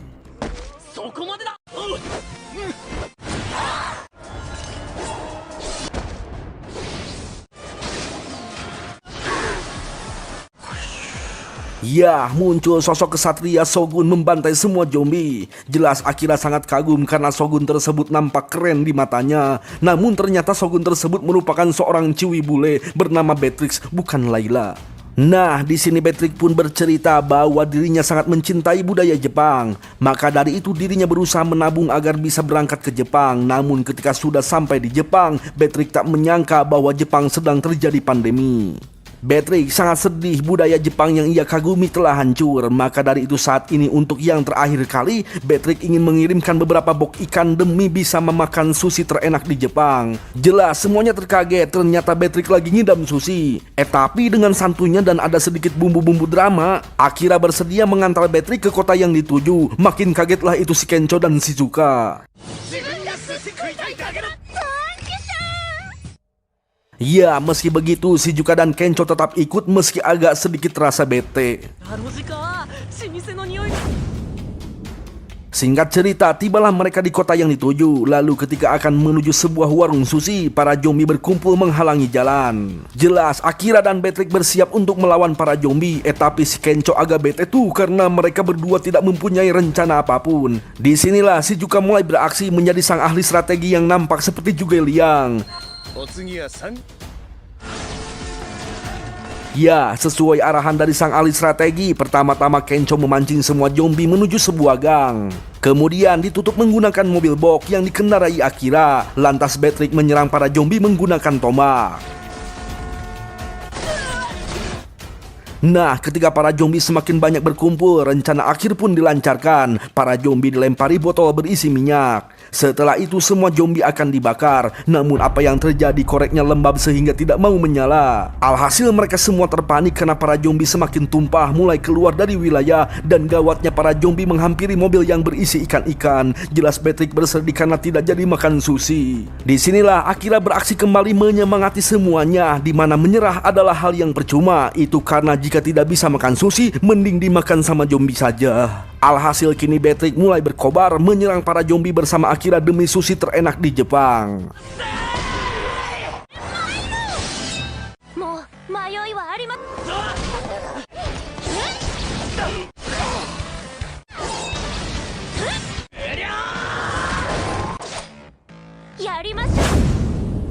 Meski begitu, para zombie tidak ada habisnya, dan jika ini terus berlanjut, mereka berdua pasti akan kelelahan. Lalu tiba-tiba muncul sebuah pesawat drone, mengeluarkan sebuah suara menarik perhatian semua zombie. Ya, ternyata sang ahli strategi masih memiliki rencana B, di mana sebelumnya Shizuka sudah mempersiapkannya jika rencana A telah gagal. Alhasil kini para zombie langsung dibakar semuanya.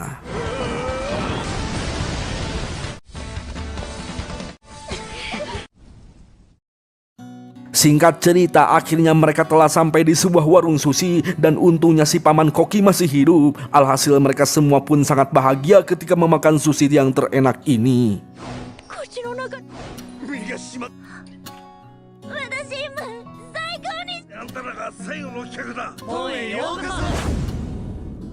Esok harinya mereka pun mulai melanjutkan kembali perjalanan, dan di perjalanan kali ini semakin ramai karena hadirnya Patrick yang bohai. Acuang! Nah, perjalanan kali ini agak gerah bro. Cuacanya panas banget, apalagi mereka semua belum mandi beberapa hari ini. Itu artinya sudah waktunya untuk mencari pemandian. Gaskeun!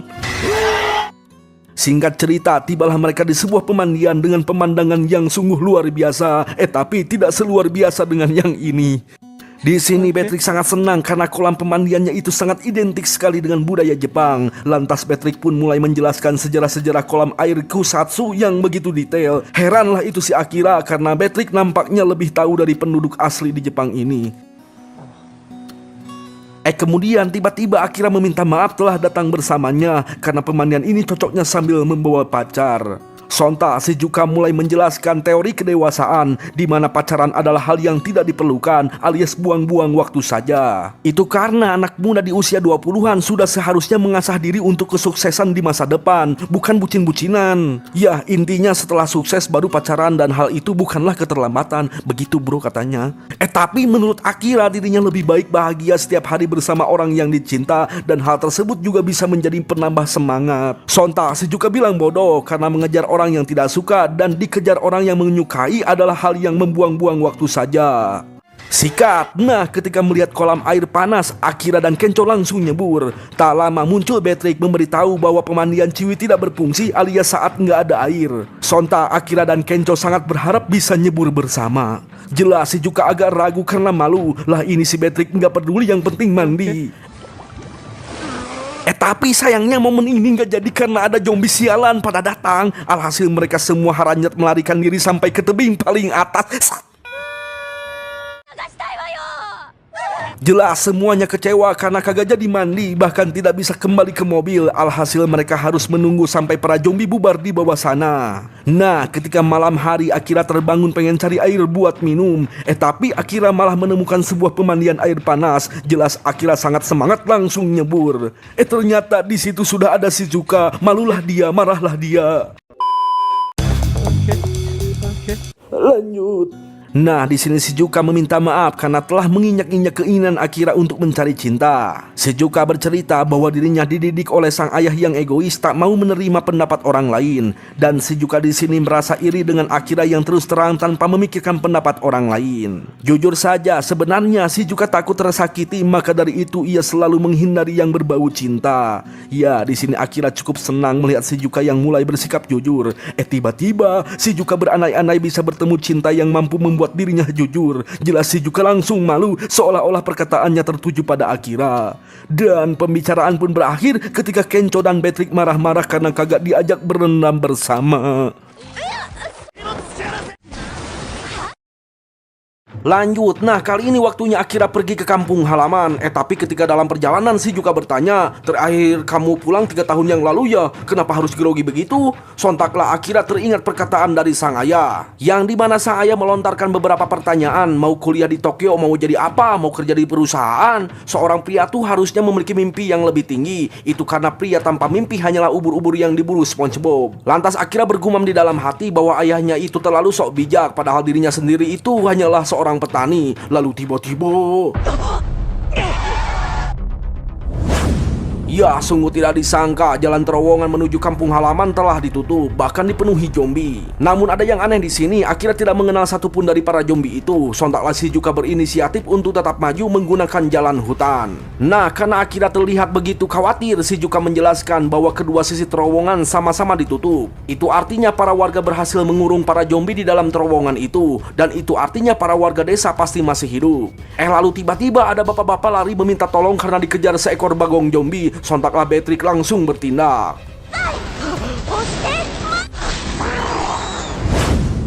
Ya, ternyata si bapak-bapak ini bernama Kumano Masaru, dan ternyata Kumano di sini sengaja tinggal di hutan itu karena kota sudah hancur dipenuhi zombie. Lalu karena Akira dan kawan-kawan telah menyelamatkan Kumano, mereka langsung dibawa ke kediaman Kumano. Dan ternyata tempat tinggal Kumano merupakan rumah pohon, tapi belum jadi sempurna. Ya, meski begitu di sini Akira dan kawan-kawan baru mengetahui bahwa Kumano merupakan seorang mandor tukang kayu.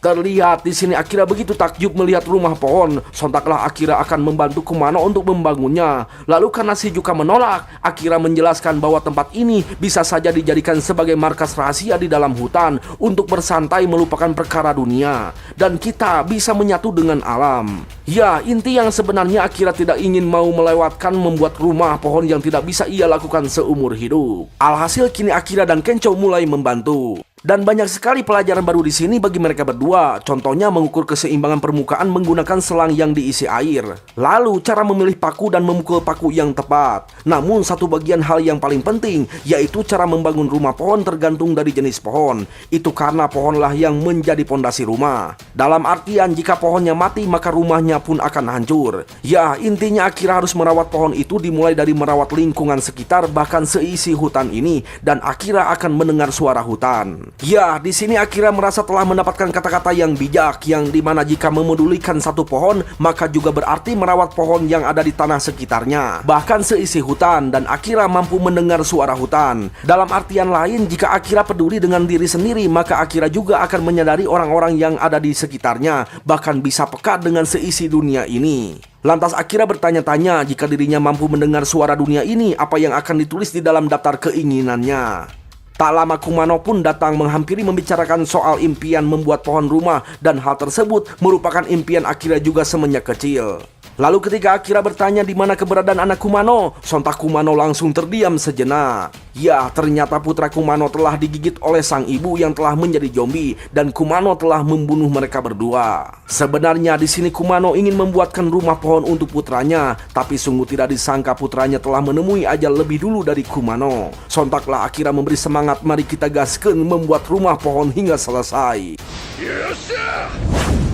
Singkat cerita, rumah pohon pun telah jadi. Kedua ciwi langsung bersantai sementara Akira dan Kencho asik bermain. Namun karena tujuan Akira pergi ke kampung halaman, Akira dan kawan-kawan pun pamit pergi. Ternyata Akira di sini terburu-buru karena setelah melihat tangisan Kumano, Akira jadi semakin rindu terhadap sang ayah. Dan singkat cerita Akira lanjut perjalanan. Tapi jalannya itu loh terlalu ekstrim. Ternyata jalan ini disebut jalan maut, jalan satu-satunya menuju desa sebelum dibangun terowongan. Itu artinya desa yang dihuni merupakan desa terpencil dikelilingi gunung.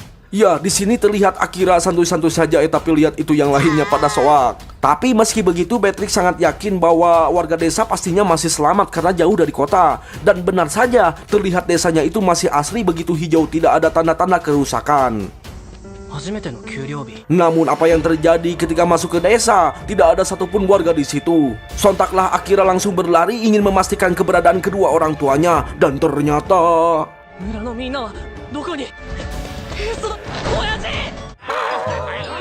Ya, ternyata semua penghuni desa lagi berkumpul, mungkin lebih tepatnya sedang berpesta. Lalu ketika melihat sang ayah dan sang ibu, sontaklah air mata Akira langsung mengucur dan mengatakan terima kasih telah berjuang membesarkan Akira. Tapi di sini Akira meminta maaf malah tidak pulang selama 3 tahun hanya untuk bekerja. Sontaklah sang ayah langsung menggetok si Akira. Itu karena Akira terlalu konyol mengatakan hal itu di saat dunia sedang genting karena wabah, karena seharusnya Akira mengutamakan keselamatan. Lantas sang ayah menyuruh teman-teman Akira untuk beristirahat karena sang ayah tahu pastinya mereka telah mengalami hal yang berbahaya selama di perjalanan. Setelah itu, sang ibu menyediakan hidangan sederhana. Ya, meski sederhana tetap saja bikin kenyang dan enak, apalagi situasinya saat ini. Lantas si juga bertanya apakah warga desa ini tidak pernah keluar. Sang ibu pun menjawab bahwa desa ini sering terisolasi di musim salju, makanya para warga sudah biasa berburu dan bercocok tanam untuk persiapan musim dingin. Lalu kenapa di terowongan dipenuhi zombie? Ternyata dulu para warga kota berbondong-bondong mengungsi ke desa ini. Namun ada salah satu dari mereka yang tertular, bahkan menulari semuanya. Alhasil warga desa terpaksa menutup terowongan tersebut. Namun meski begitu ada sebagian warga kota yang berhasil selamat dan tinggal di desa ini. Dan untungnya di desa ini banyak rumah kosong yang bisa ditinggali. Sontaklah Beatrix menyuruh Akira untuk memasukkan daftar keinginannya merenovasi rumah-rumah yang ada di desa. Awalnya Akira bingung alasan apa untuk datang ke desa ini. Namun setelah mengingatnya, sontaklah Akira langsung berkobar demi berbakti pada orang tua. Nah, kemudian Kencho dan yang lainnya pergi keluar untuk menghirup angin gelembung yang sangat sejuk. Sementara Akira bersemangat ingin membantu sang ibu. Tapi sang ibu nggak mau dibantu. Itu karena Akira pastinya capek setelah melakukan perjalanan yang sangat jauh. Dan karena Akira nganggur, sang ayah pun menyuruh Akira untuk membantu di ladang. Ya, dengan penuh malu-malu Akira bertanya tentang kesehatan sang ayah dan memberi perhatian. Tapi dengan judesnya sang ayah berkata bahwa semua warga desa ini bekerja sama untuk bertahan hidup. Nah, ketika cuci banget, Akira berpikir bahwa kedua orang tuanya nampak tidak senang dengan kehadiran Akira. Lantas Akira bertanya-tanya bagaimana caranya membalas budi kepada orang tua. Lalu tiba-tiba sang ayah terlihat kesakitan dan mengeluarkan darah. Namun sang ayah menyembunyikan perihal tersebut dari Akira. Dan ketika berjalan akan pulang, Akira berpapasan dengan sekumpulan anak muda. Sontaklah Akira merasa mengenal mereka. Lantas sang ayah memberitahu bahwa mereka merupakan orang-orang pengungsi dari kota. Nah, malam harinya kita diperlihatkan si pemuda dan kawan-kawannya seperti sedang merencanakan sesuatu terhadap para zombie yang terkurung di dalam terowongan.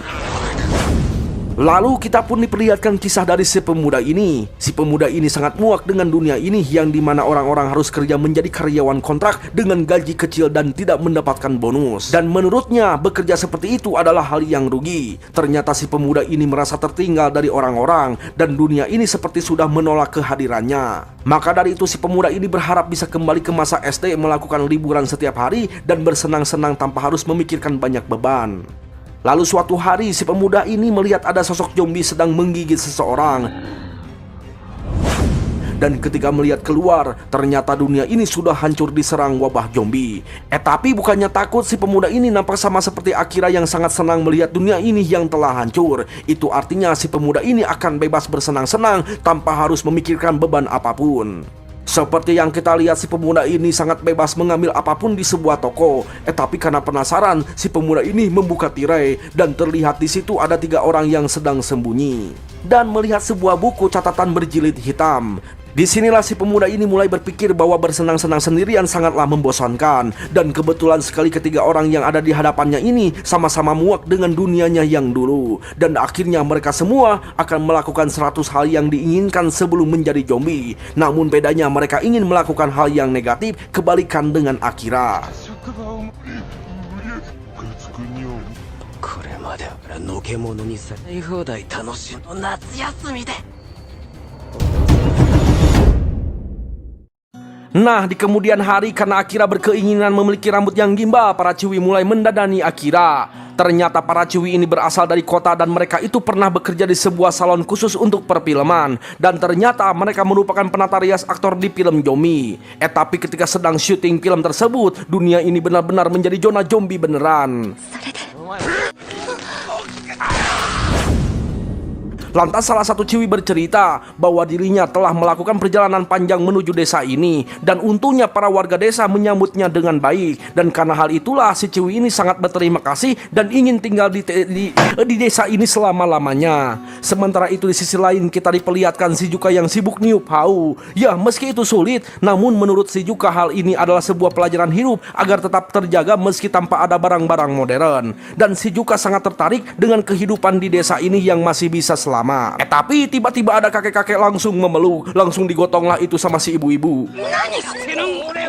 Ya, di sini si ibu meminta maaf atas kelakuan kakek yang tadi. Ternyata kakek itu agak lain setelah ditinggal oleh istrinya. Tak lama ada bapak-bapak meminta kain untuk membalut lukanya. Sontak si Juka menyuruh si bapak itu untuk mengangkat tangannya lebih tinggi dari posisi jantung dan menekan bagian arteri. Sontaklah si Juka dianggap sebagai dokter. Tiba-tiba banyak bapak-bapak meminta si Juka untuk menyembuhkan mereka. Lalu tiba-tiba di sisi lain kita diperlihatkan Kenco yang penasaran memeriksa sebuah sepiteng. Loh, kok sepiteng diperiksa sih?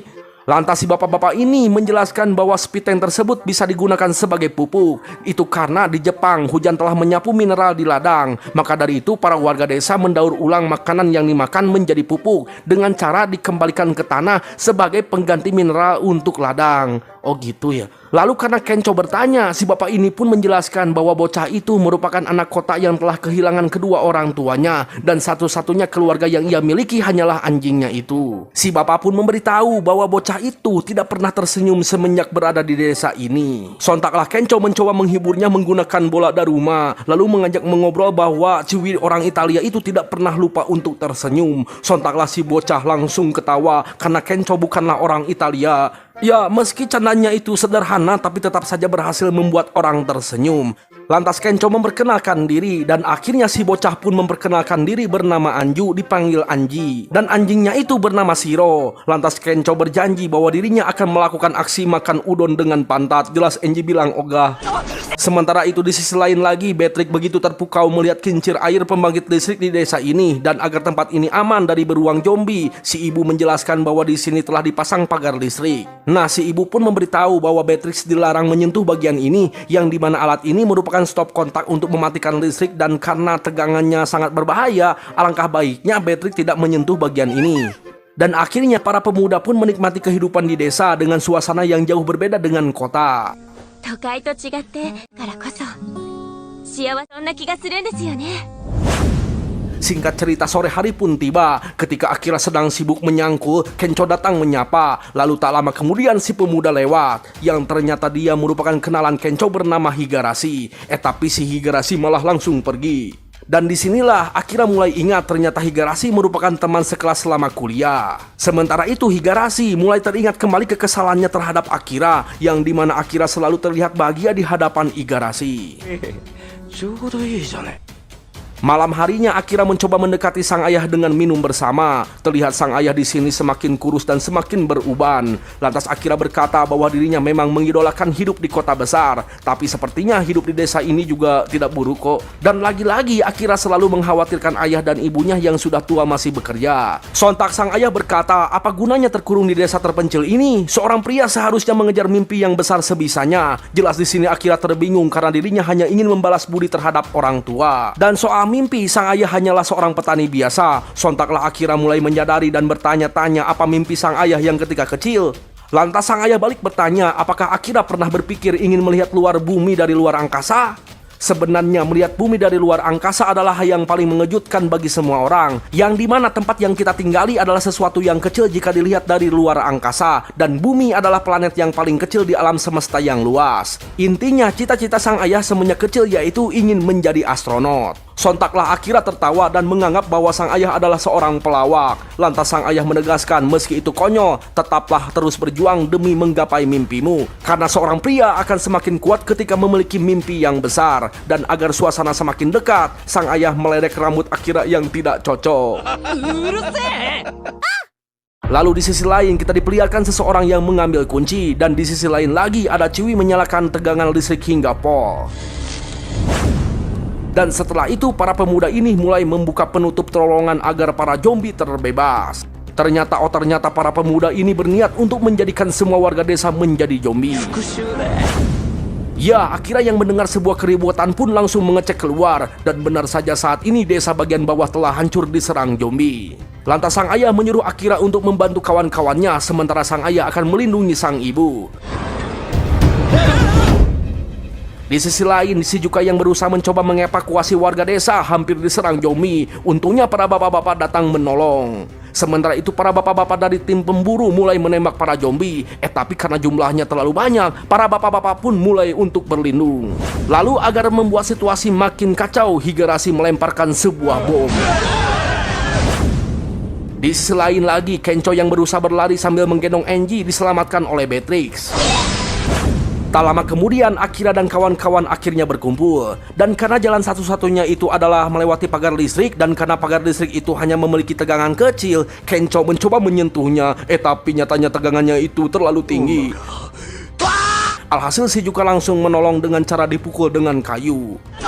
Disinilah Beatrix mulai menyadari bahwa pembangkit listrik pastinya telah terjadi kebocoran. Tak lama Higurashi dan kawan-kawannya datang menyapa, diikuti para zombie di belakangnya.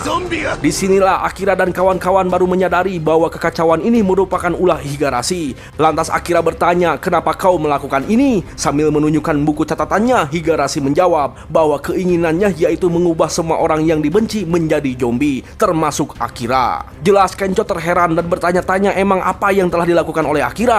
Sontaklah Higurashi menjawab bahwa dirinya sangat membenci Akira semenjak di bangku kuliah, yang dimana Akira selalu tersenyum menikmati hidup di dunia ini tanpa memperhatikan dunianya. Dan Higurashi merasa jijik akan hal itu. Jelas semuanya terheran, gue pun ikut terheran, apalagi tetangga. Masa cuman gitu doang, bro?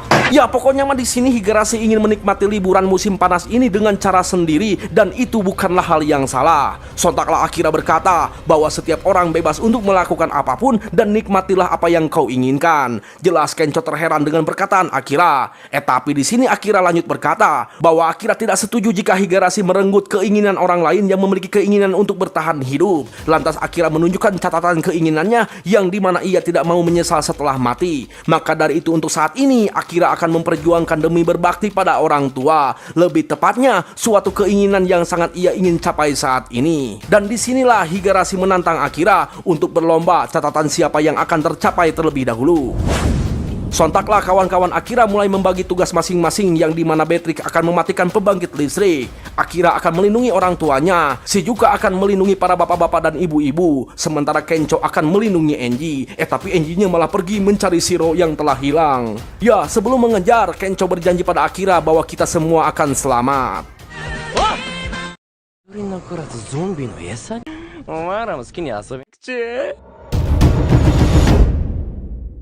Di sisi lain, sang ayah dan sang ibu berserta para ciwi kota sedang berlindung di dalam rumah, dan tiba-tiba sang ayah merasakan sakit. Sementara itu di sisi lain, Akira sedang dalam perjalanan menuju rumah kedua orang tuanya.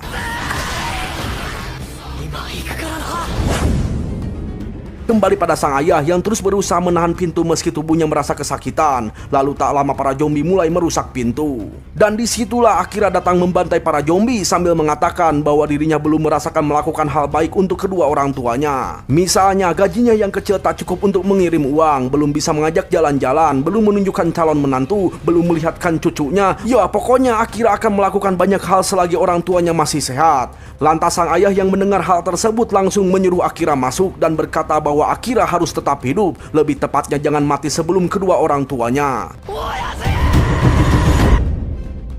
Di sisi lain kita diperlihatkan Enji yang telah menemukan Shiro. Lalu ketika ada zombie, sontak Kencho langsung menyuruhnya untuk tidak bersuara.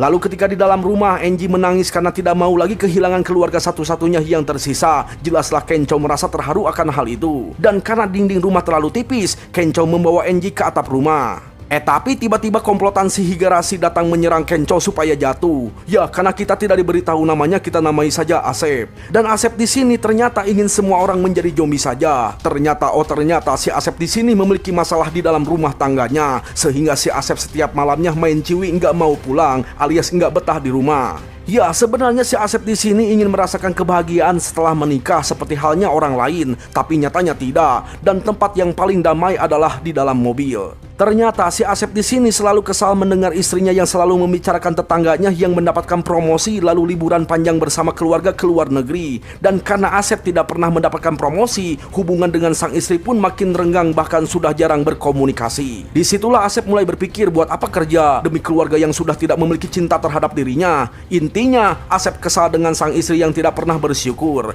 dan malah sirik terhadap tetangga yang memiliki rejeki yang lebih. Maka dari itu untuk saat ini lebih baik dunia hancur menjadi zombie karena Asep di sini merasa telah menjadi korban atas kekejaman pernikahan dunia ini. Sontaklah Kenco berkata, bodoh amat kau menjelek-jelekan sang istri, tapi apakah kau pernah memberikan setangkai bunga untuk sang istri di hari jadi pernikahan? Apakah kau pernah mengucapkan terima kasih terhadap sang istri yang sudah menjaga rumah dan menyiapkan makan enak setiap harinya? Apakah kau pernah memperlakukan sang istri sebagai wanita nomor satu di dunia ini? Dan jika istrimu sudah tidak tertarik, itu artinya Asep sudah mengecewakannya gitu. Ya, Kenco di sini menilai bahwa si Asep ini adalah orang yang egois, hanya ingin diperhatikan tapi tidak mau memperhatikan orang lain.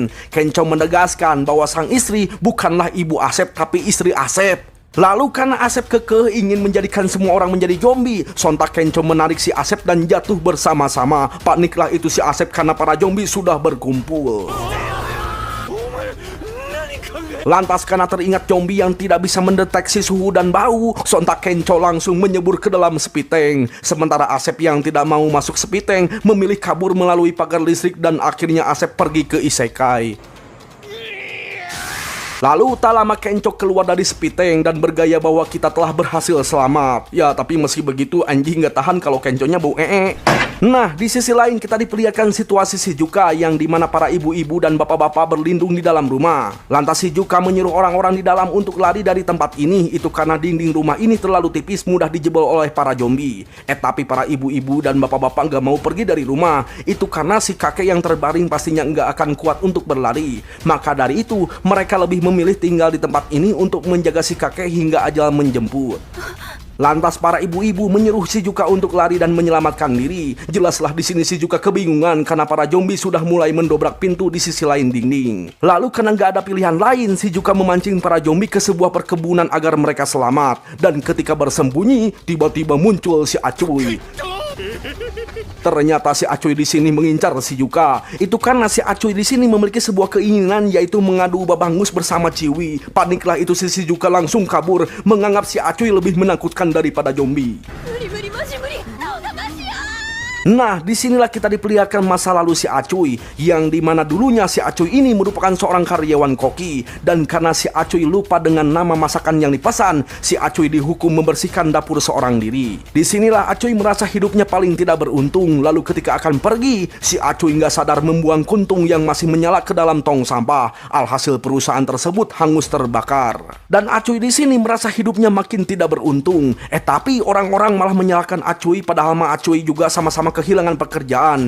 Ya, pokoknya masih Acuy di sini merasa hidupnya paling tidak beruntung. Lah kok gitu Acuy sakit. Nah, sementara itu di sisi lain tiba-tiba si kakek terbangun mencari keberadaan Akemi. Si ibu pun sadar bahwa Akemi yang dimaksud adalah Shizuka. Lantas si ibu memberitahu bahwa Shizuka menggiring para zombie menjauh dari rumah ini. Sontaklah si kakek bertanya, apa yang kalian lakukan di sini? Kenapa diam saja? Usia bukanlah alasan untuk berhenti berjuang. Maka dari itu si kakek memberi semangat untuk menyelamatkan Shizuka saat ini juga.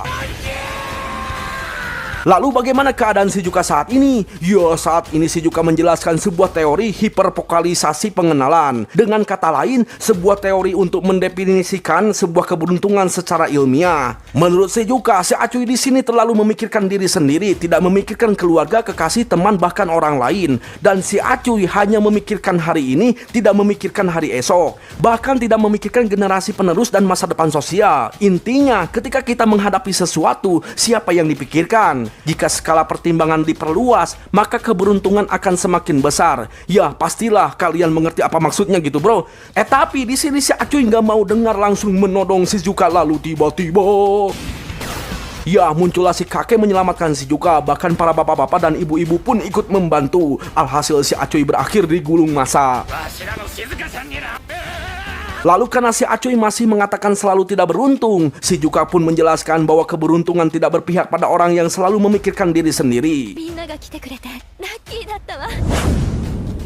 Nah, di sisi lain kita diperlihatkan Beatrix yang mencoba berusaha untuk mematikan listrik, diganggu oleh si Siti, temannya si Igarashi. Dan Siti di sini menggunakan sebuah gergaji mesin mematahkan pedang milik Beatrix. Dengan sombongnya Siti mengaku bahwa dirinya merupakan pemilik gelar juara 4 nasional secara berturut-turut. Dan Siti di sini menghina samurai sebagai barang rongsokan. Meski begitu, Beatrix tetap yakin dengan samurainya yang akan mengalahkan gergaji mesin.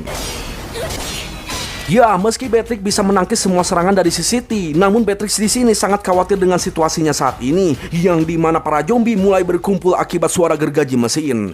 Meski begitu, Beatrix begitu penasaran kenapa Siti melakukan semua kejahatan ini. Sontaklah Siti menjawab bahwa semua yang ia lakukan adalah yang paling benar, tapi mengapa semua orang malah komplain? Disinilah kita diperlihatkan masa lalu Siti, yang dimana Siti mencoba menegaskan pada bawahannya untuk menaruh stick lem di tempatnya. Lalu Siti merasa tidak terima proposalnya ditolak dan menganggap bahwa standar perusahaannya ini sangatlah rendah. Dan semua tindakan Siti si paling benar malah menjadi bahan perbincangan orang lain, yang dimana mereka merasa ribet berpartner dengan Siti. Pokoknya Siti di sini kesal dengan orang-orang yang dibesarkan secara manja dan orang-orang yang selalu menganggap Siti salah patut menjadi zombie karena Siti adalah si paling benar. Sontaklah Beatrix memberitahu bahwa di negaranya membuang kuntung di jalan adalah hal yang umum, tapi kasir supermarket melayani sambil mengunyah permen karet dan menyedot debu di hari libur adalah pelanggaran. Pastinya hal tersebut adalah hal yang tidak masuk akal bagi Siti, tapi menurut Beatrix itulah kehidupan yang normal. Tapi Siti malah semakin murka dan tidak peduli dengan omongan Beatrix. Sontaklah Beatrix langsung naik ke atas kincir, dan karena para zombie ikut naik, kincir tersebut pun patah. Jelaslah di sini Siti terheran dengan cara Beatrix yang tidak masuk akal. Lantas Beatrix menjelaskan bahwa di dunia ini tidak sepenuhnya benar. Sebaiknya Siti merenung dan memikirkan bahwa memaksakan kebenaran untuk orang lain itu adalah salah, karena dunia ini memang penuh warna. Alhasil Siti mulai syok langsung dikerumuni para zombie. Sementara Beatrix terus berjalan menaiki kincir. Kembali pada Akira yang mencoba ingin membantu dilarang oleh ayahnya, sementara sang ayah terus berusaha membantai para zombie yang datang. Tapi lama-kelamaan sang ayah kembali merasakan rasa sakit. Lalu ketika sang ayah mulai pasrah, Igarashi datang menyelamatkan sang ayah. Namun apa yang terjadi? Di sini sang ayah malah dijadikan sebagai sandera agar Akira membukakan pintu dan berubah menjadi zombie demi sang ayah. Nah, sebelum kita lanjut ke cerita, kita diperlihatkan masalah yang dialami Igarashi. Ternyata selama masih SD, Igarashi sangat menikmati hidupnya bermain berenang bersama kawan-kawan. Tapi ketika masuk SMP, Igarashi selalu menyendiri. Lalu ketika masuk kuliah, Igarashi mencoba mengubah hidupnya, magang di luar negeri, bahkan mengikuti berbagai seminar untuk mengembangkan diri. Tapi menurut sudut pandang orang lain, Igarashi dinilai sebagai orang yang memiliki kesadaran tinggi, tapi tidak memiliki mimpi dan ambisi. Yang pada akhirnya Igarashi jadi linglung, tidak tahu apa yang diinginkannya. Dan ketika melihat Akira yang selalu bahagia menikmati hidup tanpa memikirkan beban apapun, disitulah Igarashi sangat membenci seorang seperti Akira. Maka dari itu saat ini Igarashi ingin Akira merasakan memiliki beban, yang dimana Akira harus rela berkorban menjadi zombie demi sang ayah. Sontaklah sang ayah menegaskan pada Akira untuk tidak membukakan pintu. Jika Akira mati duluan sebelum orang tua, maka Akira akan dicoret di kartu keluarga. Waduh. Di sini sang ayah pun menegaskan kembali bahwa umurnya sudah tidak lama lagi, maka dari itu prioritaskanlah keselamatan dirimu sendiri. Jelas di sini Akira terheran. Lantas sang ibu pun memberitahu bahwa sang ayah memiliki penyakit, dan karena di desa ini nggak ada dokter dan obat, penyakitnya itu semakin parah bahkan akan berakibat kematian. Sontaklah Akira menyatakan bahwa kematian tidak ada yang tahu, dan Akira saat ini tidak bisa membiarkan begini sebelum berbakti untuk orang tua. Lantas sang ayah kembali berkata, selamatkanlah orang lain, bangunlah masyarakat, jangan pernah membohongi diri sendiri, jadilah orang yang bisa memahami penderitaan orang lain. Dan Akira masih bisa berbakti meski sang ayah dan sang ibu telah mati, yang dimana sang ayah akan melihat Akira menjadi orang yang berguna di surga nanti, dan itu akan menjadi kehormatan baginya. Lalu selang beberapa waktu, tiba-tiba pintu rumah pun dibuka. Alhasil para zombie pun langsung menyerbu. Tak lama kemudian Akira keluar dari rumah dengan keadaan telah menjadi zombie. Jelas sang ayah kecewa. Sementara Igarashi tertawa terbahak-bahak. Lalu ketika Igarashi terus berbacot, tiba-tiba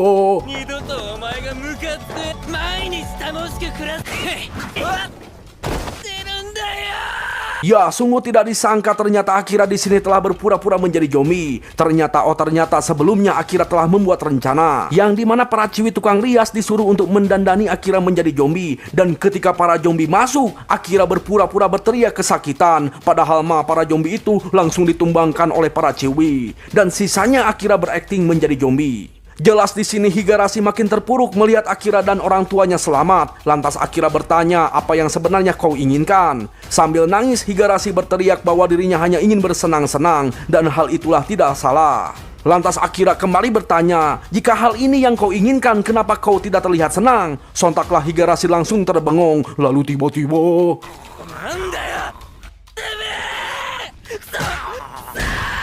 Dan ketika para zombie mulai mendekat, si Ciwi ini menyuruh Akira untuk segera pergi. Tapi Akira masih penasaran seperti apa daftar keinginan milik Higarashi. Sontaklah Higarashi mulai teringat sebuah keinginan yang paling ia inginkan, yaitu bermain di kolam renang bersama kawan-kawan. Lalu kemudian kita pun diperlihatkan kembali lanjutan masa lalu saat pertama kali bertemu dengan Akira. Ternyata ketika mendengar suara perut keroncongan Higarashi, Akira mencoba mengajak Higarashi untuk makan bersama. Tapi Higarashi malah langsung pergi begitu saja. Disinilah Akira berpikir jika di waktu itu Akira berkata lebih awal, mungkin situasi ini tidak akan terjadi. Tapi meski begitu Akira tetap mengatakannya, yang dimana Akira mengatakan jika dirinya menjadi zombie, mari kita makan dan berenang bersama-sama.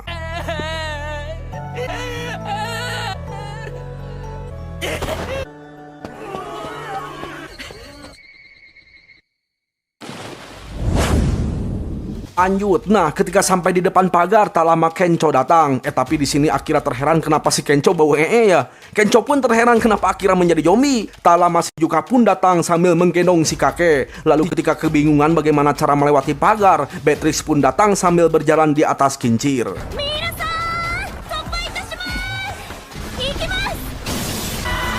Ya, alhasil kini semua orang bisa lewat dan saat ini mereka semua menuju jembatan gantung. Tapi ketika sampai, jembatan tersebut sudah terputus, alias gak ada jalan lain. Jelaslah semuanya terpanik karena para zombie mulai berdatangan. Dan seperti biasa orang baik itu selalu beruntung, yang dimana Kumano yang pernah ditolong balik menolong melemparkan jembatan buatannya. Sontaklah Akira dan Kencho akan memegang jembatan tersebut agar yang lainnya bisa lewat melalui jembatan tersebut. Dan setelah semuanya lewat, Akira dan Kencho langsung melompat.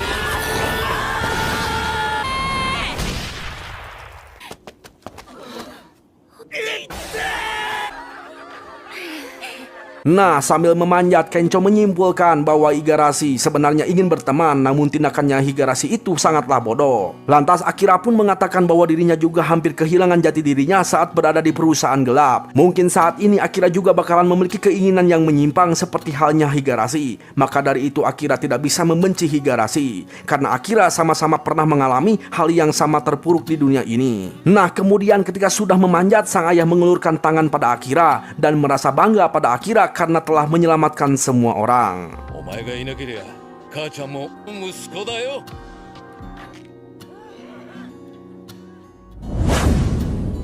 Singkat cerita, keesokan harinya para warga desa mulai menutup kembali terowongan dan desa pun dibangun kembali berkat kehadiran Kumano, dan Kumano di sini akhirnya pindah ke desa ini. Sementara itu di atas bukit, si ibu ini berterima kasih pada si Yuka karena berkat pengetahuannya warga desa sehat-sehat semuanya. Di sisi lain, Kencho menemani Enji menancapkan sebuah tiang untuk memperkuat pagar. Di sini Enji berterima kasih berkat kehadiran Kencho yang bisa membuatnya tertawa. Enji jadi semakin semangat untuk berjuang hidup.